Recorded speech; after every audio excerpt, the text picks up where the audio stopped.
বুদ্ধি কম। এক বাপের এক সন্তান 90% উড়োটিয়ে বাদায় মেয়ে বিয়াদব। 10% ভালো থাকতে রেখে দিছি, আবার সেই ভালো কয়জন আবার আলাদা তাইও, তোমরা আবার গেঞ্জাম বাদাইও না। 90% এক বাপের এক সন্তান বেশি আল্লাহদের ঠেলায়, আল্লাহদের মধ্যে একটা মারা যাবে না, একটা মারা যাবে না, সর দিয়া যাবে না, থাপড় দিয়ে যাবে না, একটা, এই একটার আল্লাহ দে এরে বাড়তি বাড়তি বাড়তি বাড়তি লাস্টে সেই একটা বাপের সে বড় হয়ে গেছে, এখন বাপের ঘাড়ের উপর আমদাদের করে গাজার টাকা দিবি উড়োইছে বাদামি। আমার কলাখালী হুজুর ছিলেন গড়ডাঙ্গা মাদ্রাসায়, চুটকির গুরু, ছোট ছোট চুটকি বলতে, এর মরার আগেও একটা চুটকি পেয়ে গেছে। বাড়ি যাইতেছেন অসুস্থ, যাওয়ার সময় কয়ে যাচ্ছে যে আমি মনে হয় এবার টেকবো না নে বাপ, ভালো না, যদি মরি যাই তাহলে কবরে তোরা পুরন বাস দিস, চালির বাস, নতুন বাস দিস না। কয়েছে হুজুর দেশে কি বাসের অভাব যে আপনার কবরে পুরন বাস দেব? এর মধ্যে কি হেকমত? পুরন বাস দিবি এই জন্যই ফেরেশতারা এসে যেন আমার জিজ্ঞেস করবে, আমি বলবো যে তোমরা কয় দল? তারা কয়ে যে কে হুজুর? কয়ে যে দেখো যে বাস পূরণ হয়ে গেছে, কবে একদল জিজ্ঞেস করে থিয়ে চলে গেছে, ফিরে আবার তোমরা কে দিয়েছ? খুব রসিক মানুষ ছিলেন। তো উনি কয় এক বাপের 7 মেয়ে পর এক ছেলে, 7 মেয়ে পর এক ছেলে। তো বোনরাও যতদিন ভাই হয় নাই অতদিন একটা কুত্তর বাচ্চারও যদি পুরুষ কুত্তর বাচ্চা তাই নিয়ে করলে এরিয়া বাড়ি বাড়ি এরিয়া খুব আদর করতো। একটা বিড়ালের বাচ্চা দেখলে করলে হতো, পরেরটা ধরে করলে আরে আর দুয়ার আল্লাহ আমাকে একটা ভাই দাও, এই করতে করতে বুড়োকালে ছেলে একটা হয়েছে। বুড়োর বাচ্চাটার বয়স যখন 4-5 বছর হয়েছে, এখন একটু খেলনা টেলনা শিখছে। আব্বু রিক্সা কিনে দাও দেশে, আব্বু সাইকেল দাও দেশে, আব্বু টেনিস কিনে দাও দেশে, আব্বু ফুটবল দাও দেশে। এই ফুটবল, টেনিস, পুরনো সাইকেল, নতুন সাইকেল, রিক্সা দিয়ে খাটের তল ভরিয়ে গেছে। এই এই করতে করতেই 5-6 বছর হয়েছে বয়স। এর মধ্যে আব্বু আমার এখন দাও বানাই দাও, এই দাও দেখি এরবি কারণ একটু কুফাকুফি শেখবো। আব্বা কায় ছোট মানুষ দাওয়াতে রে ঘুরতে এরা, ও কয় যে তাহলে আমি মরি যাবো। বুনডা কাব্বা তোর ভাই তুমি আমাকে একটা বাটি তুমি একটু দেওয়া বানাই দাও, আমরা ঠেয়াই রাখ পানি দাও একখান বানাই দিয়েছে। কোন জায়গা কুফাকুফি শেখো? ফুয়রির বাড়ি যা, পুকুর পাড়ে যা, পুকুর পাড়ে যাই কচু গেছু যা আছে কাটি কুটি সাফ করে দাও, হাত ঠিক কর। ও যাইয়া কচু গেছু যা আছে মান কচু, পানি কচু, বুনো কচু সব কাটিয়ে কুটিয়ে ছোট ছোট সুবরির গাছ মেহগুনির সারাটা কাটিয়ে পাট পাট করে ফেলাইছে। সে হাসতে আব্বা দেখেন আমি কুফাকুফি শিয়ে ফেলাইছি। যখন হাত ঠিক হয়ে গেছে কুফাকুফি শিয়ে ফেলাইছে, একদিন ওর আব্বার কাব্বা তোর একটা কোপ দেবো, কয় শয়তান মানুষ কোফাতে নাকি ঠেয়াইছে। আল্লাহ দিয়ে ছেলে তো 2 বাপ বেটা রাস্তায় গেছে আটতিছে, ও রাতে তো সবসময় দাও থাকে। এক বুড়ো পথিক বুড়ো রাস্তায় যে হাঁটে, বুড়োরে ধাওয়া শুরু করছে, কোপাবেই। আর বুড়ো বাছুরি তো চেল্লা বেল্লা দৌড়ে, বুড়ো গরু তো এরকম দৌড়তে পারে না। বুড়ো মানুষ লুঙ্গিতে জড়ায় গড়ায় পড়ে গেছে, আর ওই দাও 2-1 কোপ দেবেই দেবে। এ বুড়োর চোখ তো গুলাই গেছে, আর বুড়ো শুয়ে পড়ে গেছে, শয়তান ময়তান ছাড়িয়ে দিচ্ছ, এই যে আমার কুমাতে আইছে। আর ওর বাপও তো সাথে কয় না শয়তান ময়তান না, আমার আল্লাহ দিয়ে ছেলে একটু কুবাকুবি শেখছে, প্রথম কোপটা তোমারে দেবে, একটু খাইয়ে যাও, প্রথম কোপটা তোমারে দেবে, একটু খাইয়ে যাও। আল্লাহ যেগুলো এরকমই হয়, একটার একটা এরকমই হয়। 5টা হলে 5টা ধরে নষ্ট হয় না, একটা যদি হয়, একটা ভাত না দিলে যাবা কোন জায়গায়, একটা যদি হয়, একটা যদি ভাত না দেয় যাবা কোন জায়গা। আর 4টে-5টা হলে আল্লাহর রহমতে আশা করি সবগুলো নষ্ট হয় না। 2টাই না দিলেও 3টাই দেয়, 4টাই না দিলেও একটার দ্বারে যে দাঁড়ানো যায়। কতক্ষণ ঠিক না? একজনটা 7-8 বাপ বেটা, ছেলে 7-4 বাপ 8 বাপ বেটা, টপ টপ করে যদি 7টা ছেলে জুয়ান হয়ে যায়, বাপ বুড়ো বাপের যৌবন ফিরে আসে, বাপের আলাদা একটা লুঙ্গির কেনি ধরিয়ে বলমারির বাজার দিয়ে আটে, মানে 7 ছেলে লায়ক ছেলে।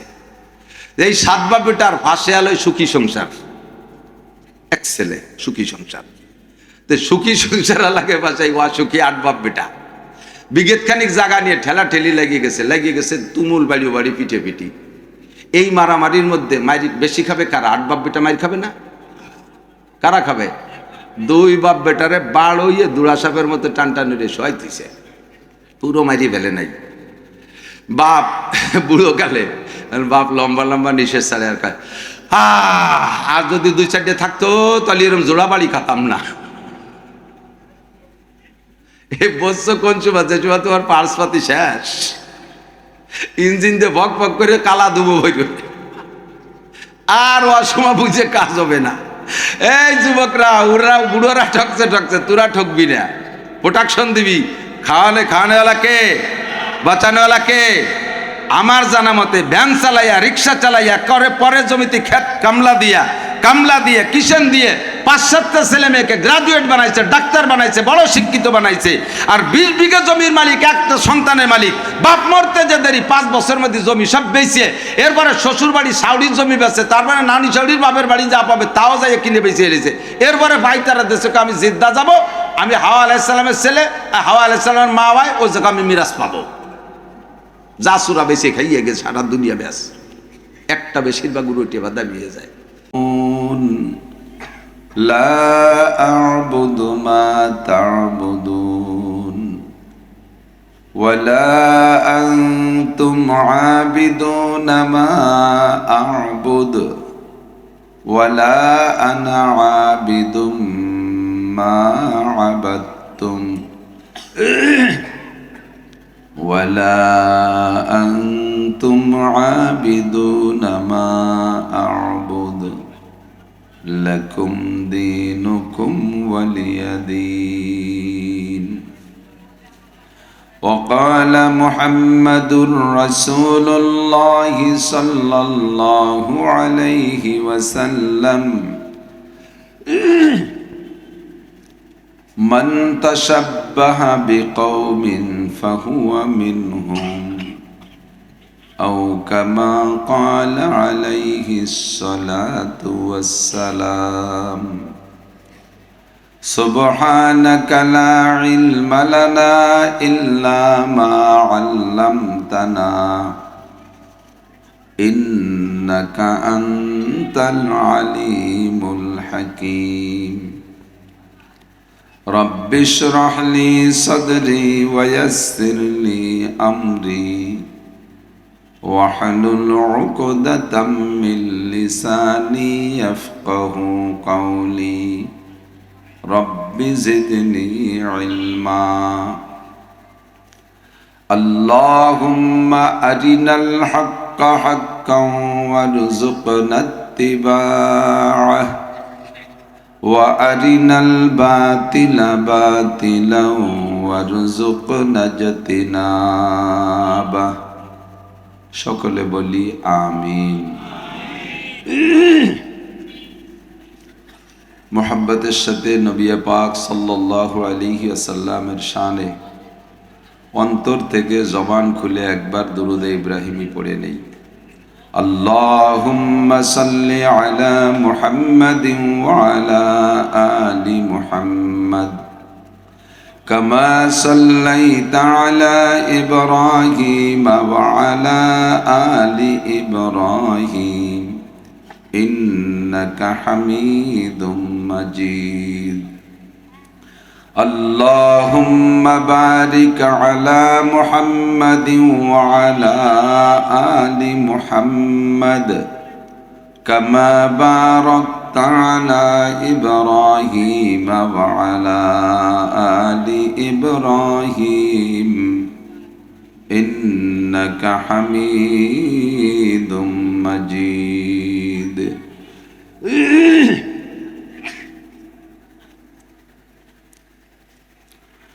ঐতিহ্যবাহী মাদ্রাসাতুল হারামাইন আল ইসলামিয়া সুখদেবনগর এর উদ্যোগে আয়োজিত ষষ্ঠ বার্ষিক হজ মাহফিল।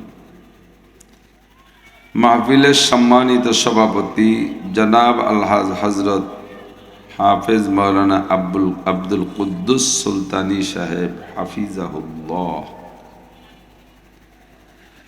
এতক্ষণ পর্যন্ত বয়ান করেছেন হযরতে উলামায়ে কেরাম, মাদ্রাসার সুযোগ্য সুদক্ষ মোহতামেম সাহেব হুজুর, যোগ্য আসাতেজায়ে কেরাম, আজিজাম তুলাবা। মাহফিল উপলক্ষে দাওয়াতি উলামায়ে কেরাম, এই অঞ্চলের অনেক অনেক উলামায়ে কেরাম, আয়েম্মায়ে মাসাজিদ, প্রাণ প্রিয় দেশবাসী, আল্লাহ তাবারাক ওয়া তাআলা শাহী দরবারে আমাদের পক্ষ থেকে পাঠাই অসংখ্য শুকর। যেহেতু রব্বুল আলামিন আমাদেরকে 24টি ঘন্টা অসংখ্য নিয়ামত দিয়ে লালন পালন করে যাচ্ছেন, আমাদের হাজারো নাফরমানি করা সত্ত্বেও আল্লাহ পাক রব্বুল আলামিন আমাদের থেকে তার নিয়ামতগুলি বন্ধ করে দিচ্ছেন না, সমস্ত নিয়ামত অব্যাহত রেখেছেন। অসংখ্য নিয়ামতের মধ্য থেকে অন্যতম নিয়ামত হলো আল্লাহ তাআলা আজকে আমাদেরকে হিদায়াতের আশায় গুমরাহির ভয়ে, সওয়াবের আশায় গুনার ভয়ে, জান্নাতের আশায় জাহান্নামের ভয়ে, শিরিক ও কুফর মুক্ত ঈমান গড়ার লক্ষ্যে বেদাত মুক্ত সুন্নতি আমলের প্রশিক্ষণ নেওয়া ও দেওয়ার জন্য কোরআন সুন্নাহকে সামনে রেখে আল্লাহ তার রসুল সাল্লাল্লাহু আলাইহি ওয়াসাল্লামের প্রেম ও ভালোবাসা অন্তরে নিয়ে এই অঞ্চলের লাখো মানুষের মধ্য থেকে আমাদেরকে আল্লাহ তাআলা পছন্দ করেছেন, আমরা আসতে সুযোগ পেয়েছি, এজন্য শুকর আদায় করি আলহামদুলিল্লাহ।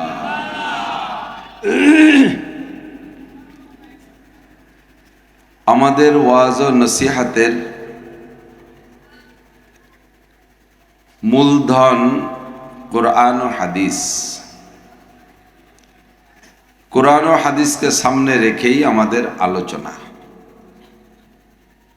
নবী আলাইহিস সালাতু ওয়াস সালাম বিদায় হজের সময় সাহাবায়ে কেরামদেরকে সামনে করে এই কথাই বলেছিলেন, তারাকতু ফীকুম আমরাইন, রেখে গেলাম তোমাদের জন্য দুটো জিনিস, লান তাদিল্লু, আরবিতে বলে নফি তাকিদ বা লান, ভবিষ্যৎ কিয়ামত পর্যন্তকে সামনে রেখে আদেশ বা নিষেধ, বিশেষ করে নিষেধের জন্য গুরুত্বের সাথে যে শব্দ ব্যবহার করা হয় তা হলো লান। লান তাদিল্লু, তোমরা কখনো পথভ্রষ্ট হবে না। কতক্ষণ? মা তামাসসাকতুম বিহিমা, যতক্ষণ পর্যন্ত এই দুইটা দলিল ধরে রাখতে পারবে। দুইটাকে ছেড়ে দিলে তখন তোমরা ধীরে ধীরে গোমরাহ হতে থাকবে। দুইটার একটি হলো কিতাবুল্লাহ, হাদিসের শব্দে কিতাব আল্লাহ, একটা হলো আল্লাহর কিতাব, একটা বলবেন কি? কিতাবুল্লাহর নাম কি? কোরআন শরীফ। আমরা বলি কি? কোরআন শরীফ। দুই নম্বর ওয়া সুন্নতি, দ্বিতীয় নম্বর হলো দলিল তোমাদের জন্য আমার সুন্নাত, আমার হাদিস। আল্লাহর কিতাব কোরআনে করিমকে সামনে রাখলে আর আমার হাদিসকে সামনে রাখলে তোমাদের পথ চলতে কোনো সমস্যা হবে না, তোমরা গোমরাহ হবে না, পথভ্রষ্ট হবে না, ক্ষতিগ্রস্ত হবে না, বিপদে পড়বে না, অশান্তিতে পড়বে না। ব্যক্তি জীবন, পারিবারিক জীবন, সামাজিক জীবন, অর্থনৈতিক জীবন, রাজনৈতিক জীবন, আন্তর্জাতিক জীবন, মানব জীবনে এই 6টা ভাগে বিভক্ত করা হয়। 6 জীবনেই যদি কোরআন ও হাদিসকে সামনে রাখো তাহলে কখনো বিপদগামী হবে না, কখনো অশান্তিতে ভুগবে না, সব জায়গায় শান্তি পাবা, পথভ্রষ্ট হবে না। একটু বলবো সুবহানাল্লাহ। কত সুন্দর কথা। দুনিয়ায় কত পণ্ডিত চলে গেছে, বহুত বড় বড় জ্ঞানী গুণী বিজ্ঞানী পণ্ডিতরা চলে গেছে, এখনো বহুত বড় বিজ্ঞানীরা আছে যারা নতুন নতুন মুহূর্তের ভিতরে একটা কিছু আবিষ্কার করে ফেলায়, যেই রোগের নাম জীবনে কোনোদিন শুনি নেই, বাপদাদা 14 গোষ্ঠীর কেউ শুনে নাই, আমেরিকা থেকে জাপান পর্যন্ত পৃথিবীর কেউ যেই রোগের নাম শোনে নাই সেই রোগ আবিষ্কার হলো, আর সেই রোগের ঔষধও তৈরি করে ফেললো কয়েক মাসের ভিতরে। নাম তার করোনা। রোগের নাম কি? করোনা। আল্লাহ তাআলা কত জ্ঞানী গুণী বিজ্ঞানী মানুষ দুনিয়া দিয়েছেন, কিন্তু কোনো একজন জ্ঞানী বা বিজ্ঞানী মহাপণ্ডিতের ব্যক্তিগত এমন কোনো নীতি কথা এত বেশি নাই যে একজনের নীতি কথায় সারা দুনিয়ার সমস্ত মানুষ সুন্দরভাবে চলতে পারে। কথা কি বুঝতে পারছি নাকি জানি না। একজন মানুষ এত নীতি কথা বলতে পারে নাই যার একার নীতি কথায় আমেরিকারাও চলতে পারে, তাদেরও সমস্যা হয় না, ভারতেরও চলতে পারে, সমস্যা হয় না, মধ্যপ্রাচ্যের মুসলিম কান্ট্রিরা চলতে পারে ওর একার নীতি কথায়। এরকম কোনো মানুষ নাই যে আমেরিকা থেকে জাপান পর্যন্ত 800 কোটি মানুষ, হাজারো রুচির মানুষ আছে, সমস্ত রুচিবান মানুষের রুচির চাহিদা পূরণ করতে পারে, এরকম নীতি কথা একজন কেউ বলতে পারে নাই। তিনি যিনি বলেছেন তিনি মুহাম্মদুর রাসূলুল্লাহ সাল্লাল্লাহু আলাইহি ওয়াসাল্লাম। একটা মানুষকে সামনে রাখলে তার বাহ্যিক অবস্থা দেখে সেই অনুযায়ী 800 কোটি 800 হাজার কোটি মানুষও যদি হয় সকলেই একটা মানুষকে মাপকাঠি হিসেবে সামনে রেখে চললে 800,000 কোটি মানুষও যদি হয়, সকলেই সঠিক পথে চলতে পারবে। কথা বলুন ঠিক কিনা? এই একটা মানুষের নাম মুহাম্মাদুর রাসূলুল্লাহ। আর একটাই গাইডলাইন, একটাই বুক, একটাই পুস্তক, যেই পুস্তকটির নাম হলো কোরআনে কারীম, যার ভিতরে সর্বশ্রেণীর মানুষের দিক নির্দেশনায় ভরপুর। একেবারে জন্ম থেকে নিয়ে মৃত্যু পর্যন্ত, দুনিয়া থেকে নিয়ে আখেরাত পর্যন্ত, সংসার থেকে নিয়ে সংসদ পর্যন্ত কোনো একটা সাবজেক্ট নাই যে যা কোরআনের ভিতরে হয় ডাইরেক্ট নয় ইশারা ইঙ্গিতে তার ভিতরে নেই, এমন কোনো সাবজেক্ট নেই। সবই কোরআনে আছে। বিশ্বাস হয় কি না? আর এই কোরআনকে বোঝানোর জন্য যেহেতু কোরআন নাজিল করেছেন আল্লাহ, আর আল্লাহ তো দুনিয়া এরকম স্টেজ বানাইয়া, প্যান্ডেল বানাইয়া আমাদেরকেও মাঝে মাঝে এসে কি ওয়াজ করে যায় নাকি আল্লাহ? কত বক্তার নাম শুনলেন, কোনো পোস্টারে কি শুনছেন, মাইকিং শুনছেন, সুখবর সুখবর সুখবর। বলমারি স্টেডিয়ামে আগামী শুক্রবারে স্বয়ং আল্লাহ এসে তফসির করবে, এ শুনছি নাকি? আল্লাহ ওই সাহাবাদের জামানায় জমিনে এসে ওয়াজ করে নাই, এখনো করে নাই, কোনোদিন করবে না। একটা ওয়ে, একটা মিডিয়া, একটা মাধ্যম, জিবরিল আলাইহিস সালাতু ওয়াস সালামের মাধ্যমে আল্লাহ তাআলা কোরআন শরীফ নাজিল করেছেন নবী পাকের মাধ্যমে। নবী যতদিন ছিলেন ব্যাখ্যা বিশ্লেষণ নবী দিয়েছেন, ব্যাখ্যা বিশ্লেষণ নবী দিয়েছেন। তো নবী এই কোরআনকে বোঝানোর জন্য, বিশ্লেষণের জন্য, ব্যাখ্যার জন্য যে কথাগুলো বলেছেন, ওই কথাগুলো সহি, যে কথাগুলো, ওই কথাগুলো হাদিস।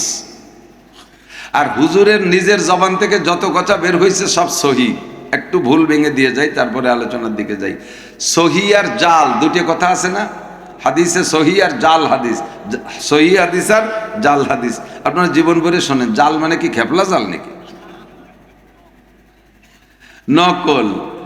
জাল মানে নকল। জাল বানান করতে পারেন কেডা? কয়জনে? বাংলায় তো পারবেনই না। বাংলায় যা বলেন, এই জাল শব্দটা বাংলা শব্দ না, ইংরেজিও না। জাল হলো আরবি শব্দ, জিম আইন লাম, জিম আইন জাল। আল জালু করনা বানানা, তার মানে নিজের পক্ষ থেকে কিছু করে দেখানো। সরকার আমারে অনুমতি দিয়েছে একটা ভোট দেওয়ার, নিজের পক্ষ থেকে 5টা ভোট করে যে দিয়ে আসলাম, এই 5টা এলো বানাই নিয়ে ভোট, এই জন্য এর বলে জাল। তো সহি হাদিস নবী আলাইহিস সালাতু ওয়াস সালাম থেকে এসে গেলে একটু বলবো, আমার একটু শ্রোতার কোয়ালিটি ভালো মনে হচ্ছে, আপনারা বুঝমান বলে মনে হচ্ছে, এই জন্য একটু কঠিন সাবজেক্ট হাতে নিয়ে ফেলাইছি। এসে গেছে যেহেতু কই বলবো। নবী আলাইহিস সালাতু ওয়াস সালামের জবান থেকে আমলের জন্য যে কথাটা বের হয়েছে ওইটাই হাদিস। এবার এই হাদিস সহি আর জাল কি?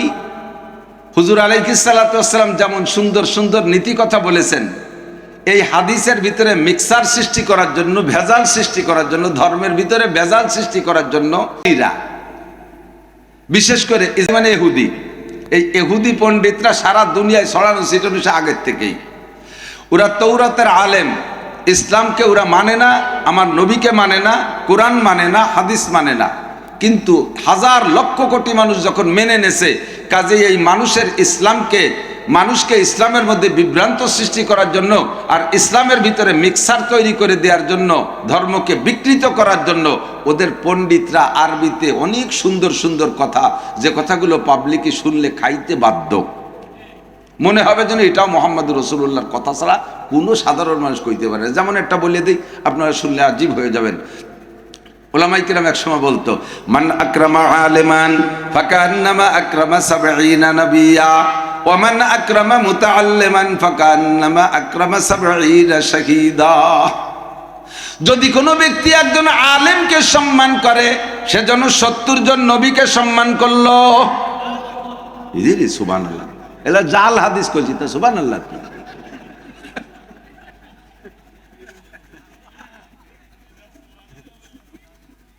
ওয়ামান আকরামা মুতাআল্লিমান ফাকান্নামা আকরামা 70 শাহীদা।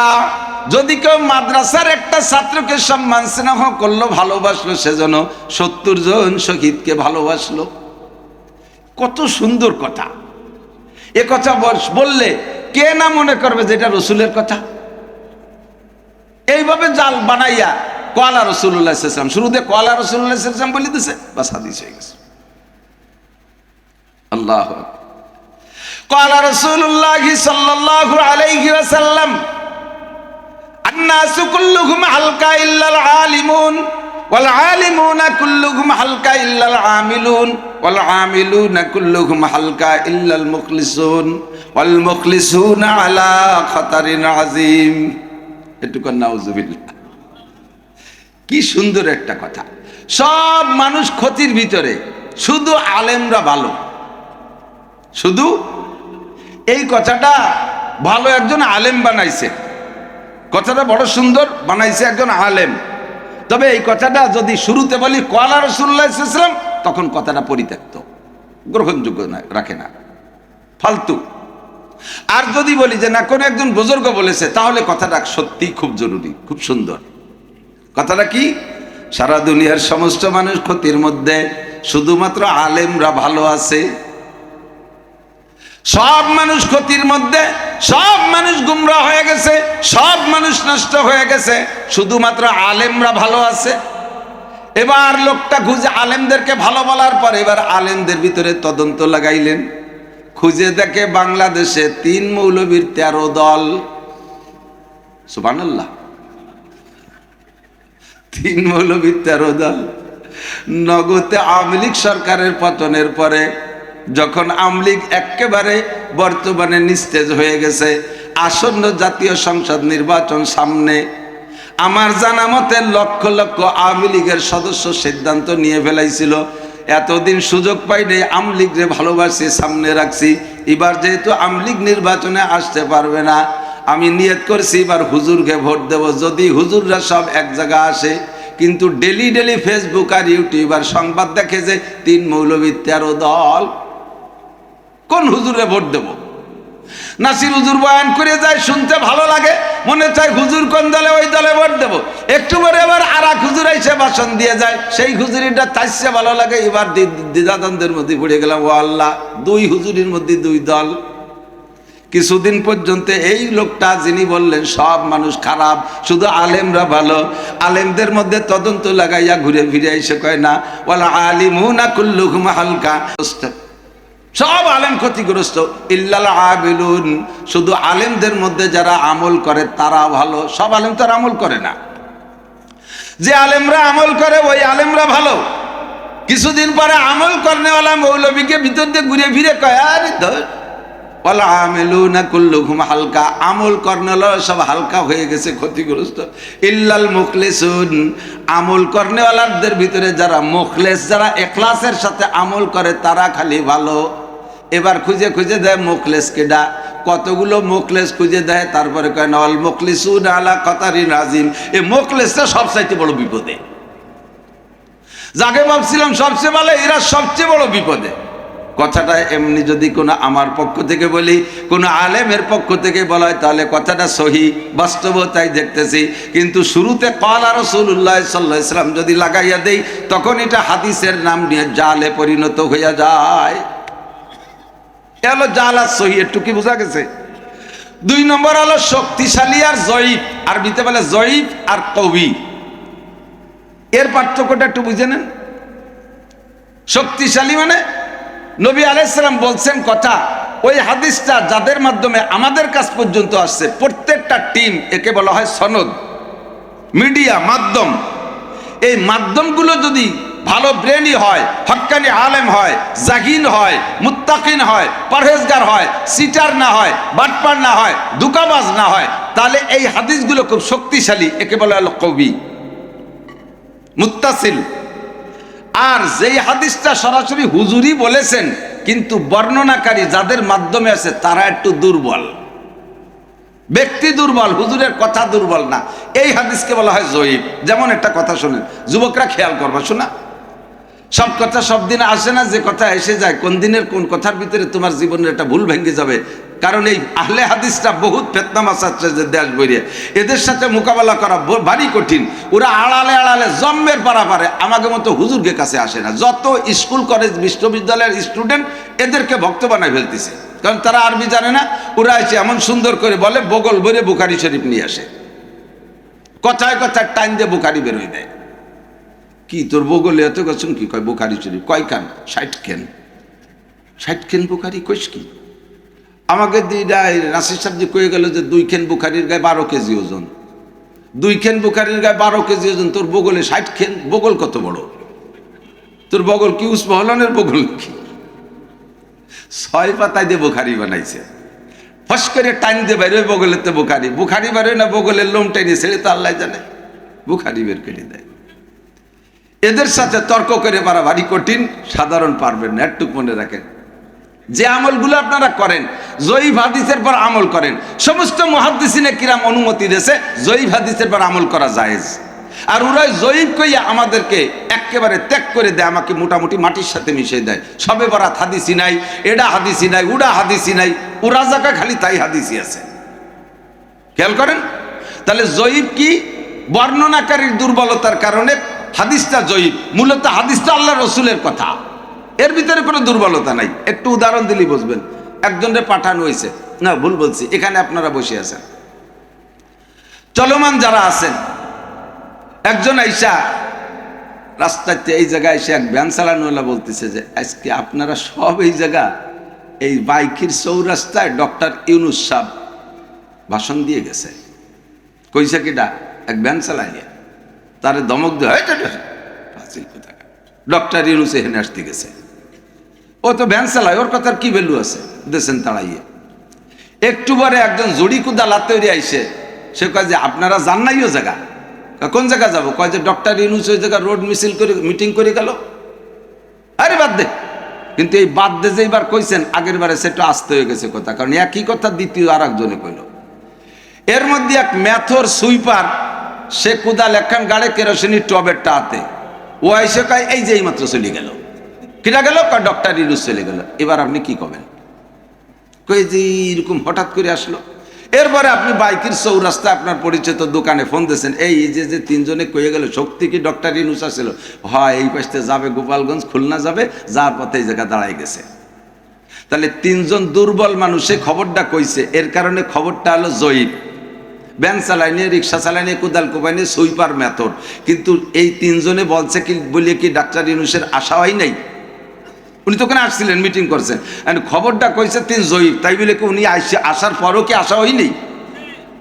ওনার আশা তো সহি, কিন্তু বলনেওয়ালা দুর্বল, খবর কইছে দুর্বল একজন। কিন্তু এই খবরটা যদি চেয়ারম্যান সাহেব বলতো তাহলে এক খবরই হয়ে যেত।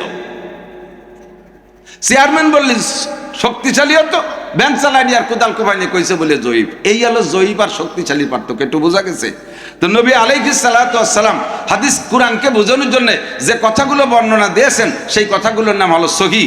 আল্লাহকে মানা যেমন ফরজ, কুরআনকে মানা যেমন ফরজ, রসুলকে মানাও তেমন ফরজ, রসুলের সহিহ হাদিস মানাও এরকম ফরজ।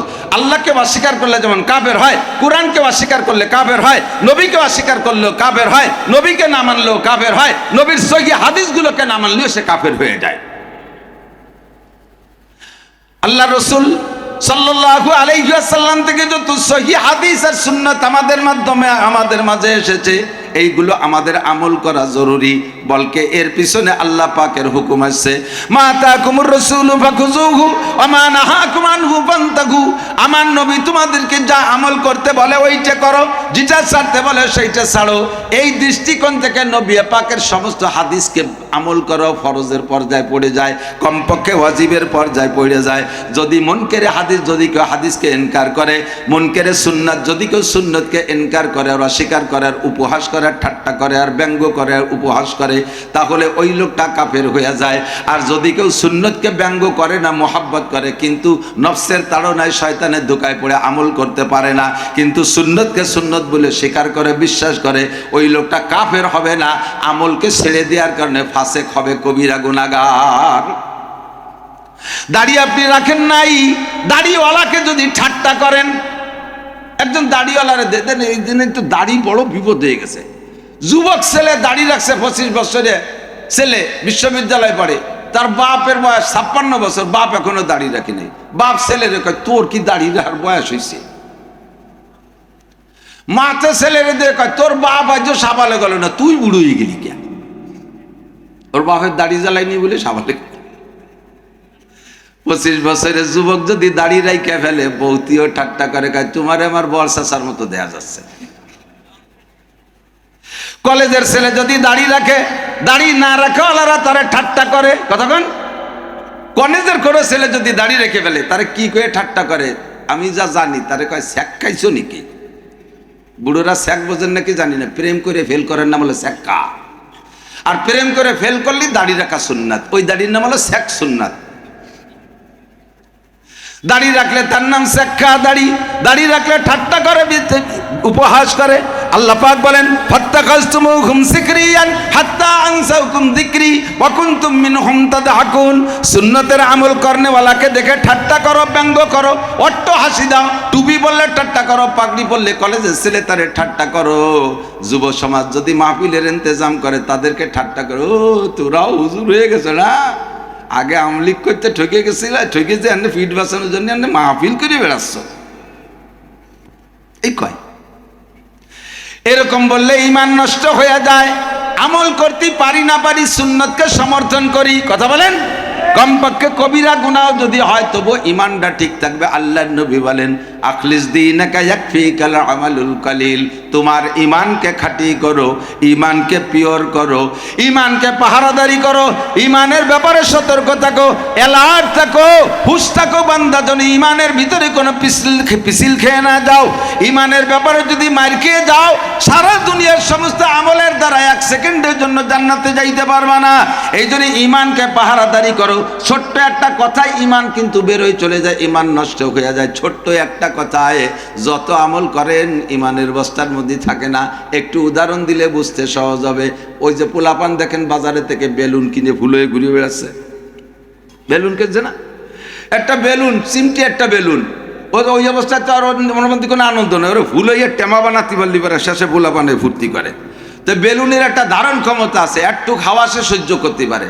ওই পরিমাণ হাওয়া দিলে পুরোটা বেলুন ফোলে, ওর থেকে কম দিলে মুখের কাছে একটু চেপা থেকে যায়, সেটুক দিলে পুরো ফুলে যায়।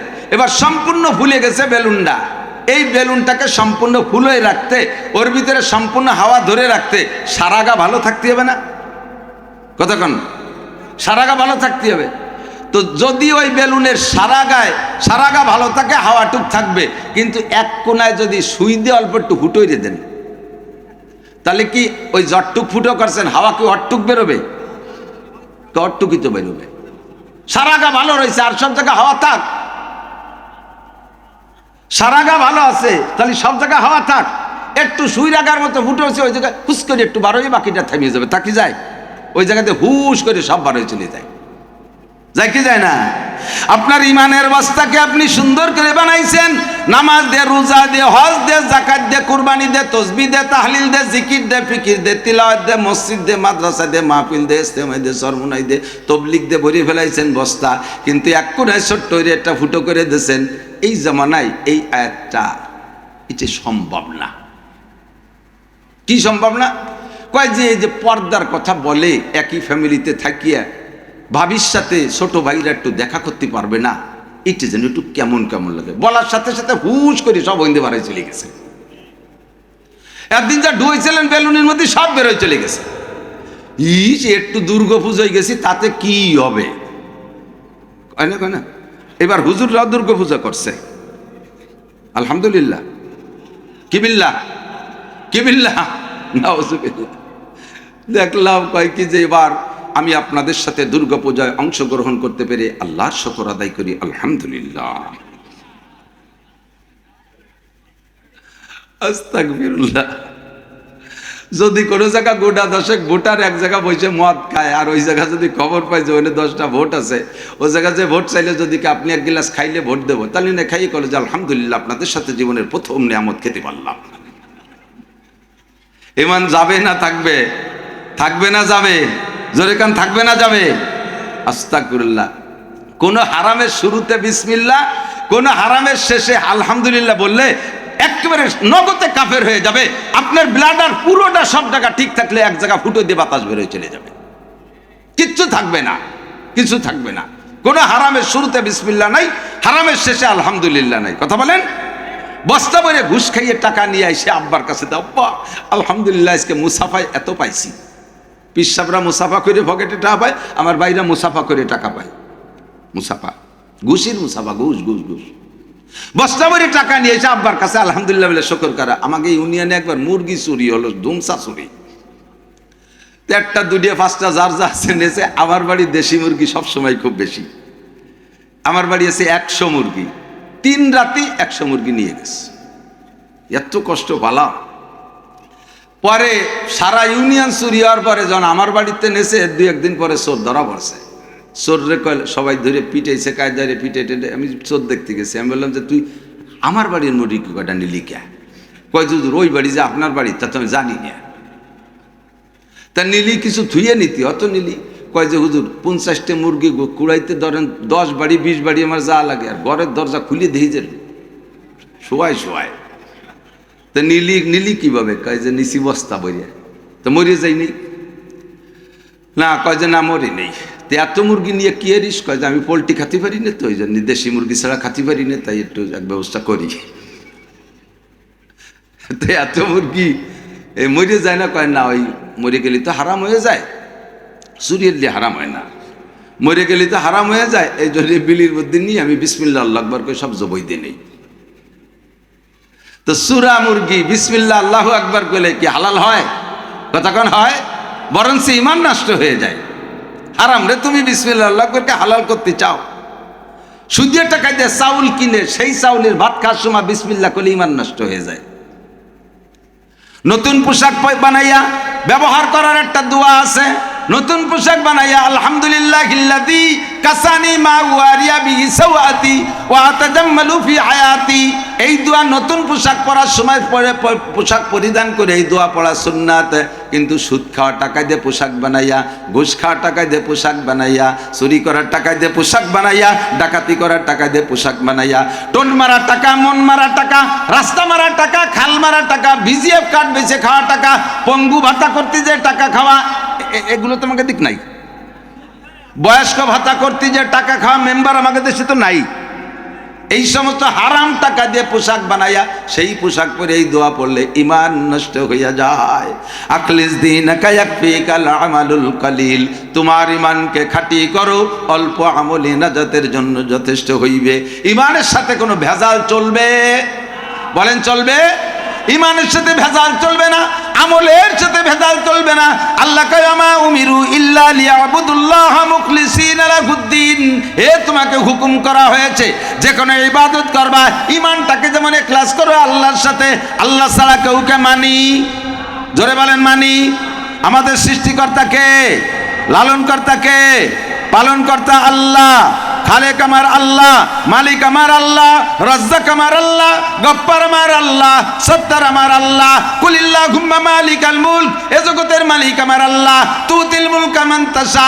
যখন যাকে খুশি ক্ষমতা আল্লাহই দান করে। ওয়া তানজিউল মুলকা মিম্মান তাশা। আবার যখন যার থেকে খুশি টপ টপ করে ধম করে টান দিয়ে কেড়ে নিয়ে যায়, অপমান করে তাকে, অপদস্থ করে তাকে হারাইয়া ফেলে। ক্ষমতা কার? একিন রাখেন পড়ি লা ইলাহা ইল্লাল্লাহু মুহাম্মাদুর রাসূলুল্লাহ। ঈমানের সাথে যুবক খেয়াল করো, ঈমানের সাথে যেমন ভেজাল নাই। রুজির মালিক আমার আল্লাহ। বলেন রুজির মালিক। কোন মখলুক আমারে রুজি দিতে পারে না। রুজির ভয়তে মখলুক, রুজির ভয়তে মানুষ কত অপরাধ করে। তৎকালীন পাকিস্তান, 2 পাকিস্তান যখন এক ছিল, পূর্ব পাকিস্তান, পশ্চিম পাকিস্তান, তৎকালীন প্রেসিডেন্ট ছিল ফিল্ড মার্শাল আইয়ুব খান। আইয়ুব খান দেখলো মুসলমানদের বাচ্চা কাচ্চা হচ্ছে ধুমসা হওয়া, প্রোটেকশন খুব ভালো। এই 2 পাকিস্তান মিলিয়ে জায়গা ভারতের চেয়ে কম, যেভাবে পয়দা হচ্ছে তেতি জায়গাই দিতে পারবো না, এত মানুষ আমি খাওয়াবো কি এরিয়া। এই দুশ্চিন্তায় পণ্ডিতের মাথা টাক পড়ি যার কায়দা। এখন পাকিস্তানে, পশ্চিম পাকিস্তানের পার্লামেন্টে বৈশা উনি সিদ্ধান্ত নিয়েছে জন্ম নিয়ন্ত্রণ পদ্ধতি করতে হবে, এই প্রোটেকশন কমাতে হবে। যখন আলোচনা উঠাইছে তখন মন্ত্রীরা বললেন এটা যদি শরিয়াত বিরোধী হয় তাহলে মৌলবীরা আন্দোলন করবে, টিকতে পারবেন না। কাজে এটা জায়েজ কি না জায়েজ আগে হুজুরের কাছে শুনিয়ে নেন। কয়তালি এত হুজুরির কাছে শোনা সম্ভব না, তোমরা কও 2 পাকিস্তান মিলে একটা হুজুরির নাম কও, যে এক হুজুর করলে সব হুজুর থামিয়ে যায়। সেই হুজুরটা কোন হুজুর? তো সেই কালে 2 পাকিস্তান মিলে একটা হুজুর বের করছে, তিনার নাম মুজাহিদে আজম আল্লামা শামসুল হক ফরিদপুরি রহমাতুল্লাহ আলাইহি। আমাদের ফরিদপুরের কৃতি সন্তান। আইয়ুব খান ঢাকায় আইসা সদস্য শামসুল হক ফরিদপুরিকে ডাকছে, তলব করছে, ডেকে বলছে মৌলভী শামসুল হক, मैं बात कंट्रोल करने का इरादा किया। আমি জন্ম নিয়ন্ত্রণ করার পদ্ধতি আবিষ্কার করার চেষ্টা করছি, অবলম্বন করার চেষ্টা, আবিষ্কার হয়ে গেছে।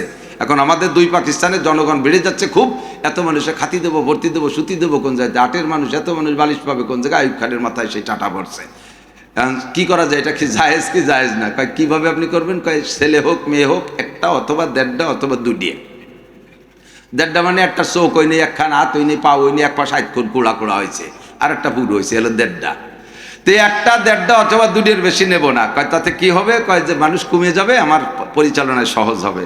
সদর শাহ হুজুর বললেন এটা কোরআনের সম্পূর্ণ খেলাফ, আল্লাহর হুকুমের খেলাফ। কয় কোন আয়াতে আছে?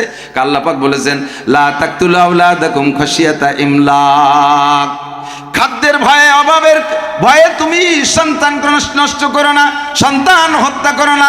লা তাকতুলু আওলাদাকুম খাশিয়াতা ইমলাক নাহনু নারযুকুকুম ওয়া ইয়াহুম, তোমাদের রুজি আমি দেই, তাদের রুজি আমি দেব, তাদের রুজি আমি দেব, যেমন তোমাদের রুজিও আমি দেই। ও ভাই, আমরা যারা বেঁচে আছি আমাদেরকে খাওয়ায়, যারা সন্তান পরবর্তী জেনারেশন আসবে তাদেরকে আমরা খাওয়াবো না, আল্লাহ খাওয়াবে, তাদেরকে আল্লাহ খাওয়াবে। কাজেই তুমি রুজির বইতে সন্তান নষ্ট করো না। ভালো করে মনে রাখবেন যে সকল ভাইরা, বিশেষ করে সন্তান পেটে আসার পরে, যে সকল মা বোনরা সন্তান পেটে আসার পরে এই সন্তানকে মেডিসিন খাইয়া বা কোনোভাবে অশ্বাস করে নষ্ট করে ফেলেন, কিয়ামতের ময়দানে সন্তানরা আপনার বিপক্ষে মামলা দেবে। ওয়াইদাল মাউউদাতু সুইলাত বিআইয়ি যামবিন কুতিলাত, এই সন্তানগুলোকে আল্লাহ পাক বলবেন তোমরা এভাবে হত্যা হয়েছিলে কেন? সন্তানরা বলবে আল্লাহ যেই অভিযোগ আমরা করব ওই অভিযোগ তুমি করছো। আমাদের অভিযোগ আল্লাহ, আমি যদি পূর্ণাঙ্গ সন্তান হয়ে দুনিয়ায় যাইতাম, আমি মুজাহিদে আজম আল্লামা শামসুল হক ফরিদপুরীর মতো হইতাম, আমি দেলোয়ার হোসেন সাইদির মতো হইতাম, আমি ফজলুল করিম চরমুনার পেশাবের মতো হইতাম, হাজী শরিয়াতুল্লাহর মতো হইতাম, আমি আব্দুল গফফার সাহেবের মতো হইতাম। আমার বিশ্বাস আমি হাজার হাজার লক্ষ লক্ষ মানুষকে হিদায়াতের বাণী শুনাইতাম। আমার আব্বা মা কেন আমাকে পেটে থাকতে নষ্ট করেছে? আব্বা মার বিপক্ষে তোমার কাছে মামলা, আল্লাহ এর উপযুক্ত বিচার চাই। নবী পাক বলেন সেবাবুল মুসলিমে ফুসুক ওয়া কিতালুহু কুফর, এক মুসলমান আর এক মুসলমানের অকথ্য ভাষায় গালি দিয়া কবিরা গুনাহ, তাতে সে ফাসিক হয়ে যায়। আর মুসলমান মুসলমানকে যদি হত্যা করে, আরে মুসলমান মুসলমানকে যদি হত্যা করে, আব্বাই সন্তানকে যদি হত্যা করে, মা পেটে থাকা সন্তানকে যদি নষ্ট করে, তাহলে ওই মা কাফের হয়ে যায়, ওই আব্বা কাফের হয়ে যায়। কাজেই তুমি কুফরি গুনাহ নিয়ে জাহান্নামে যাও, ফি নারি জাহান্নামা খালিদিনা ফিহা আবাদা, অনন্ত অনন্তকালের জাহান্নামে পড়তে থাকো। জন্ম নিয়ন্ত্রণ আবিষ্কার করেছে সর্বপ্রথম মিস্টার নমরুদ, সর্বপ্রথম জন্ম নিয়ন্ত্রণ অবলম্বন করেছে মিস্টার নমরুদ। কি জন্য বলেন তো? ইব্রাহিম আলাইহিস সালাম মুসলিম জাতির পিতা, মিল্লাত আবিকুম ইব্রাহিম, মুসলিম জাতির পিতা ইব্রাহিমকে দুনিয়ায় আসতে দেবে না, এই জন্য নমরুদ জন্ম নিয়ন্ত্রণ পদ্ধতি আবিষ্কার করেছে। কথা বলুন ঠিক কি ঠিক না? 2 নম্বরে জন্ম নিয়ন্ত্রণ পদ্ধতির পর আমল করাইছে একই সিস্টেমে আমল করাইছে মিস্টার ফিরাউন। সে মুসা নবীর মতো জলিলুল কদর নবীকে দুনিয়া আসতে দেবে না। জন্ম নিয়ন্ত্রণ পদ্ধতি, প্রথম পদ্ধতি হলো 2 জন নারী আর পুরুষ 1 বছরের ভিতরে এক জায়গা হতে পারবে না, স্বামী স্ত্রী এক জায়গা হতে পারবে না, নারী পুরুষ এক জায়গা হইতে পারবে না। সে সময় তো এই প্রযুক্তির এগুলো ছিল না, ওর মাথায় যেটা আছে তাই। এখন আল্লাহ যদি এই হাদিসে আছে মা মিন নাসামাতিন কায়নাতিন ইল্লা ওয়া হিয়া কায়নাতুন, আল্লাহ তাআলা যত রুহু দুনিয়ায় পাঠানোর সিদ্ধান্ত নেছে, ও রুহুকে পাঠাবে। যেদিন পাঠাবে তোমার ঘরে, সেদিন তোমার ঘরে পদ্ধতির কিছু থাকবে না। যা যা রাখে থাকো খাটের তলে, এখানে ওখানে, ওর কিছু সেদিন বাড়ি থাকবে না, ওটা আইসেই যাবে যে কোনো কায়দায়। আল্লাহ দিতি এই পদ্ধতির ভিতর দিয়ে নমরুদের স্বরাষ্ট্রমন্ত্রীর নাম আজর, যেই আজর এইগুলো করতেছে, সব জায়গায় এই স্বামী স্ত্রীকে বিচ্ছেদ দূরে রাখার সিদ্ধান্তের পর আমল করাচ্ছে।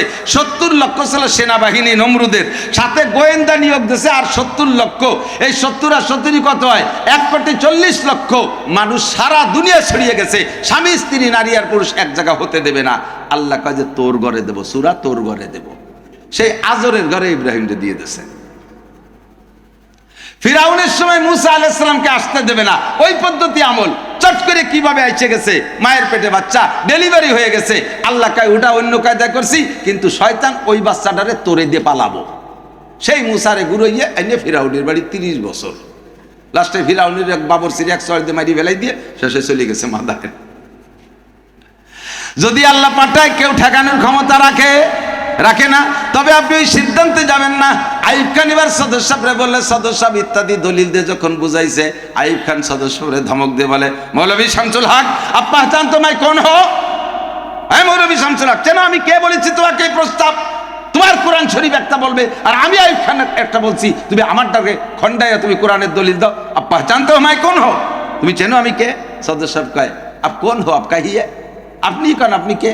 मैं 2 पाकिस्तान के प्रेसिडेंट हो, मैं फील्ड मार्शल आयुब खान हो, আমি 2 पाकिस्तान, पूर्व पाकिस्तान, मशरकी पाकिस्तान और मगरबी पाकिस्तान, 2 पाकिस्तान के प्रेसिडेंट हो और पूरे दुनिया के अंदर फील्ड मार्शल फकत मैं अकेला हो, আমি একাই ফিল্ড মার্শাল, এখনো পর্যন্ত ফিল্ড মার্শাল উপাধি কেউ পাইনি। আপনি কার সাথে কথা বলছেন জানেন? সদর সাহেব ধমক দেখে, এই আইয়ুব খান তুই চিনিস আমি কে? তুই তো 2 পাকিস্তানের প্রেসিডেন্ট, আমি ধর্মীয় দৃষ্টিকোণ থেকে সারা পৃথিবীর মুসলমানের প্রেসিডেন্ট, আমি শামসুল হক। তুই ধমক দিস আমারে? তার চেয়ে জোরে ধমক দিয়ে থামাই দিছে। সদর সাহেবের 3 লক্ষ টাকা অফার দিছে, সেই কালে 3 লক্ষ টাকা। সদর সাহেব কয়, मैं बायल हो, मैं बायल बकरी हो, खरीदने के लिए आया है? আমি কি গরু ছাগল যে 3 লাখ টাকা দিয়ে কিনতে আইছিস? 72 টাকা নিয়ে ধমক দিয়ে তাড়াই দিছে। লা তাকতুলু আওলাদাকুম খাশিয়াতা ইমলাক নাহনু নারযুকুকুম নাহনু নারযুকুকুম ওয়া ইয়াহুম। এ ভাই, হাজারো প্রমাণ আছে, আমার দিক তাকান, আমার দিক তাকান, একটু কয়ে যাই। যারা 1-2 সন্তানের মা বাবা, সন্তান 1টা-2 জন্ম দিয়ে থেমে গেছেন, ওই সন্তানগুলো ভালো হওয়ার সম্ভাবনা সংখ্যা খুবই কম। এক বাপের 1 সন্তান 90% উড়োটিয়ে বাদায় মেয়ে বিয়াদব। 10% ভালো থাকতে রেখে দিছি, আবার সেই ভালো কয়জন আবার আলাদা তাইও, তোমরা আবার গেঞ্জাম বাদাইও না। 90% এক বাপের 1 সন্তান বেশি আল্লাহদের ঠেলায়, আল্লাহদের মধ্যে একটা মারা যাবে না, একটা মারা যাবে না, সর দিয়া যাবে না, থাপড় দিয়ে যাবে না, একটা, এই একটার আল্লাহ দে এরে বাড়তি বাড়তি বাড়তি বাড়তি লাস্টে সেই একটা বাপের সে বড় হয়ে গেছে, এখন বাপের ঘাড়ের উপরে রাম উড়োইছে বাদামি। আমার কলাখালী হুজুর ছিলেন গড়ডাঙ্গা মাদ্রাসায়, চুটকির গুরু, ছোট ছোট চুটকি বলতে, এর মরার আগেও একটা চুটকি পেয়ে গেছে। বাড়ি যাইতেছেন অসুস্থ, যার সময় কয়ে যাচ্ছে যে আমি মনে হয় এবার টেকবো না, নে বাপ ভালো না, যদি মরি যাই তাহলে কবরে তোরা পুরন বাস দিস, চালির বাস, নতুন বাস দিস না। কয়েছে হুজুর দেশে কি বাসের অভাব যে আপনার কবরে পুরন বাস দেব? এর মধ্যে কি হেকমত? পুরন বাস দিবি এই জন্যই ফেরেশতারা এসে যেন আমার জিজ্ঞেস করবে, আমি বলবো যে তোমরা কয় দল? তারা কবে যে কে হুজুর? কবে যে দেখো যে বাস পূরণ হয়ে গেছে, কবে একদল জিজ্ঞেস করে থিয়ে চলে গেছে, ফিরে আবার তোমরা কে দিয়েছ? খুব রসিক মানুষ ছিলেন তো উনি কয়, এক বাপের 7 মেয়ে পর 1 ছেলে, 7 মেয়ে পর 1 ছেলে। তো বোনরাও যতদিন ভাই হয় নাই অতদিন একটা কুত্তর বাচ্চারও যদি পুরুষ কুত্তর বাচ্চা তাই নিয়ে কোলে এরিয়া বাড়ি বাড়ি এরিয়া খুব আদর করতো। একটা বিড়ালের বাচ্চা দেখলে কোলে হতো, পরেরটা ধরে কোলে আরে আর দুয়ার আল্লাহ আমাকে একটা ভাই দাও। এই করতে করতে বুড়ো কালে ছেলে একটা হয়েছে, বুড়োর বাচ্চাটার বয়স যখন 4-5 বছর হয়েছে, এখন একটু খেলনা টেলনা শিখছে। আব্বু রিক্সা কিনে দাও দেশে, আব্বু সাইকেল দাও দেশে, আব্বু টেনিস কিনে দাও দেশে, আব্বু ফুটবল দাও দেশে। এই ফুটবল, টেনিস, পুরনো সাইকেল, নতুন সাইকেল, রিক্সা দিয়ে খাটের তল ভরিয়ে গেছে। এই করতে করতেই 5-6 বছর হয়েছে বয়স। এর মধ্যে কাব্বু আমার এখন দাও বানাই দাও, এই দাও দেখি এর কারণ একটু কুফাকুফি শেখবো। কারণ আব্বা কায় ছোট মানুষ দাওয়াতে রে ঘুরতে এরা, ও কয় যে তাহলে আমি মরে যাবো। বুনডা কাব্বা তোর ভাই তুমি আমাকে একটা বাটি তুমি একটু দাও বানাই দাও, আমরা ঠেয়াই রাখবানি। দাও একখান বানাই দিয়েছে, কোন জায়গা কুফাকুফি শেখো? ফুয়ারির বাড়ি যা, পুকুর পাড়ে যা, পুকুর পাড়ে যাই কচু গেছু যা আছে কাটি কুটি সাফ করে দাও, হাত ঠিক কর। ও যাইয়া কচু গেছু যা আছে, মান কচু, পানি কচু, বুনো কচু সব কাটিয়ে কুটিয়ে ছোট ছোট সুবরির গাছ, মেহগুনির চারাটারা কাটিয়ে পাট পাট করে ফেলাইছে। সে হাসতে, আব্বা দেখেন আমি কুফাকুফি শিয়ে ফেলাইছি। যখন হাত ঠিক হয়ে গেছে কুফাকুফি শিয়ে ফেলাইছে, একদিন ওর আব্বার কাব্বা তোর একটা কোপ দেবো, কয় শয়তান মানুষ কোফাতে নাকি ঠেয়াইছে, আল্লাহ দিয়ে ছেলে তো। 2 বাপ বেটা রাস্তায় গেছে, আটতিছে, ও রাতে তো সবসময় দাও থাকে। এক বুড়ো পথিক বুড়ো রাস্তায় যে হাঁটে, বুড়োরে ধাওয়া শুরু করছে, কোপাবেই। আর বুড়ো বাছুরি তো চেল্লা বেল্লা দৌড়ে, বুড়ো গরু তো এরকম দৌড়তে আরে না।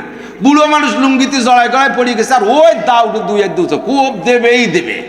এ বুড়োর চোখ তো গুলাই গেছে, আর বুড়ো শুয়ে পড়ে গেছে, শয়তান ময়তান ছাড়িয়ে দিচ্ছ, এই যে আমার কুমাতে আইছে।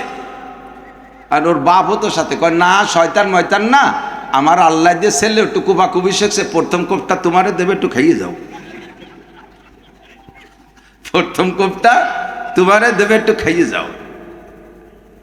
আল্লাহ যেগুলো এরকমই হয়, একটার একটা এরকমই হয়। পাঁচটা হলে পাঁচটা ধরে নষ্ট হয় না।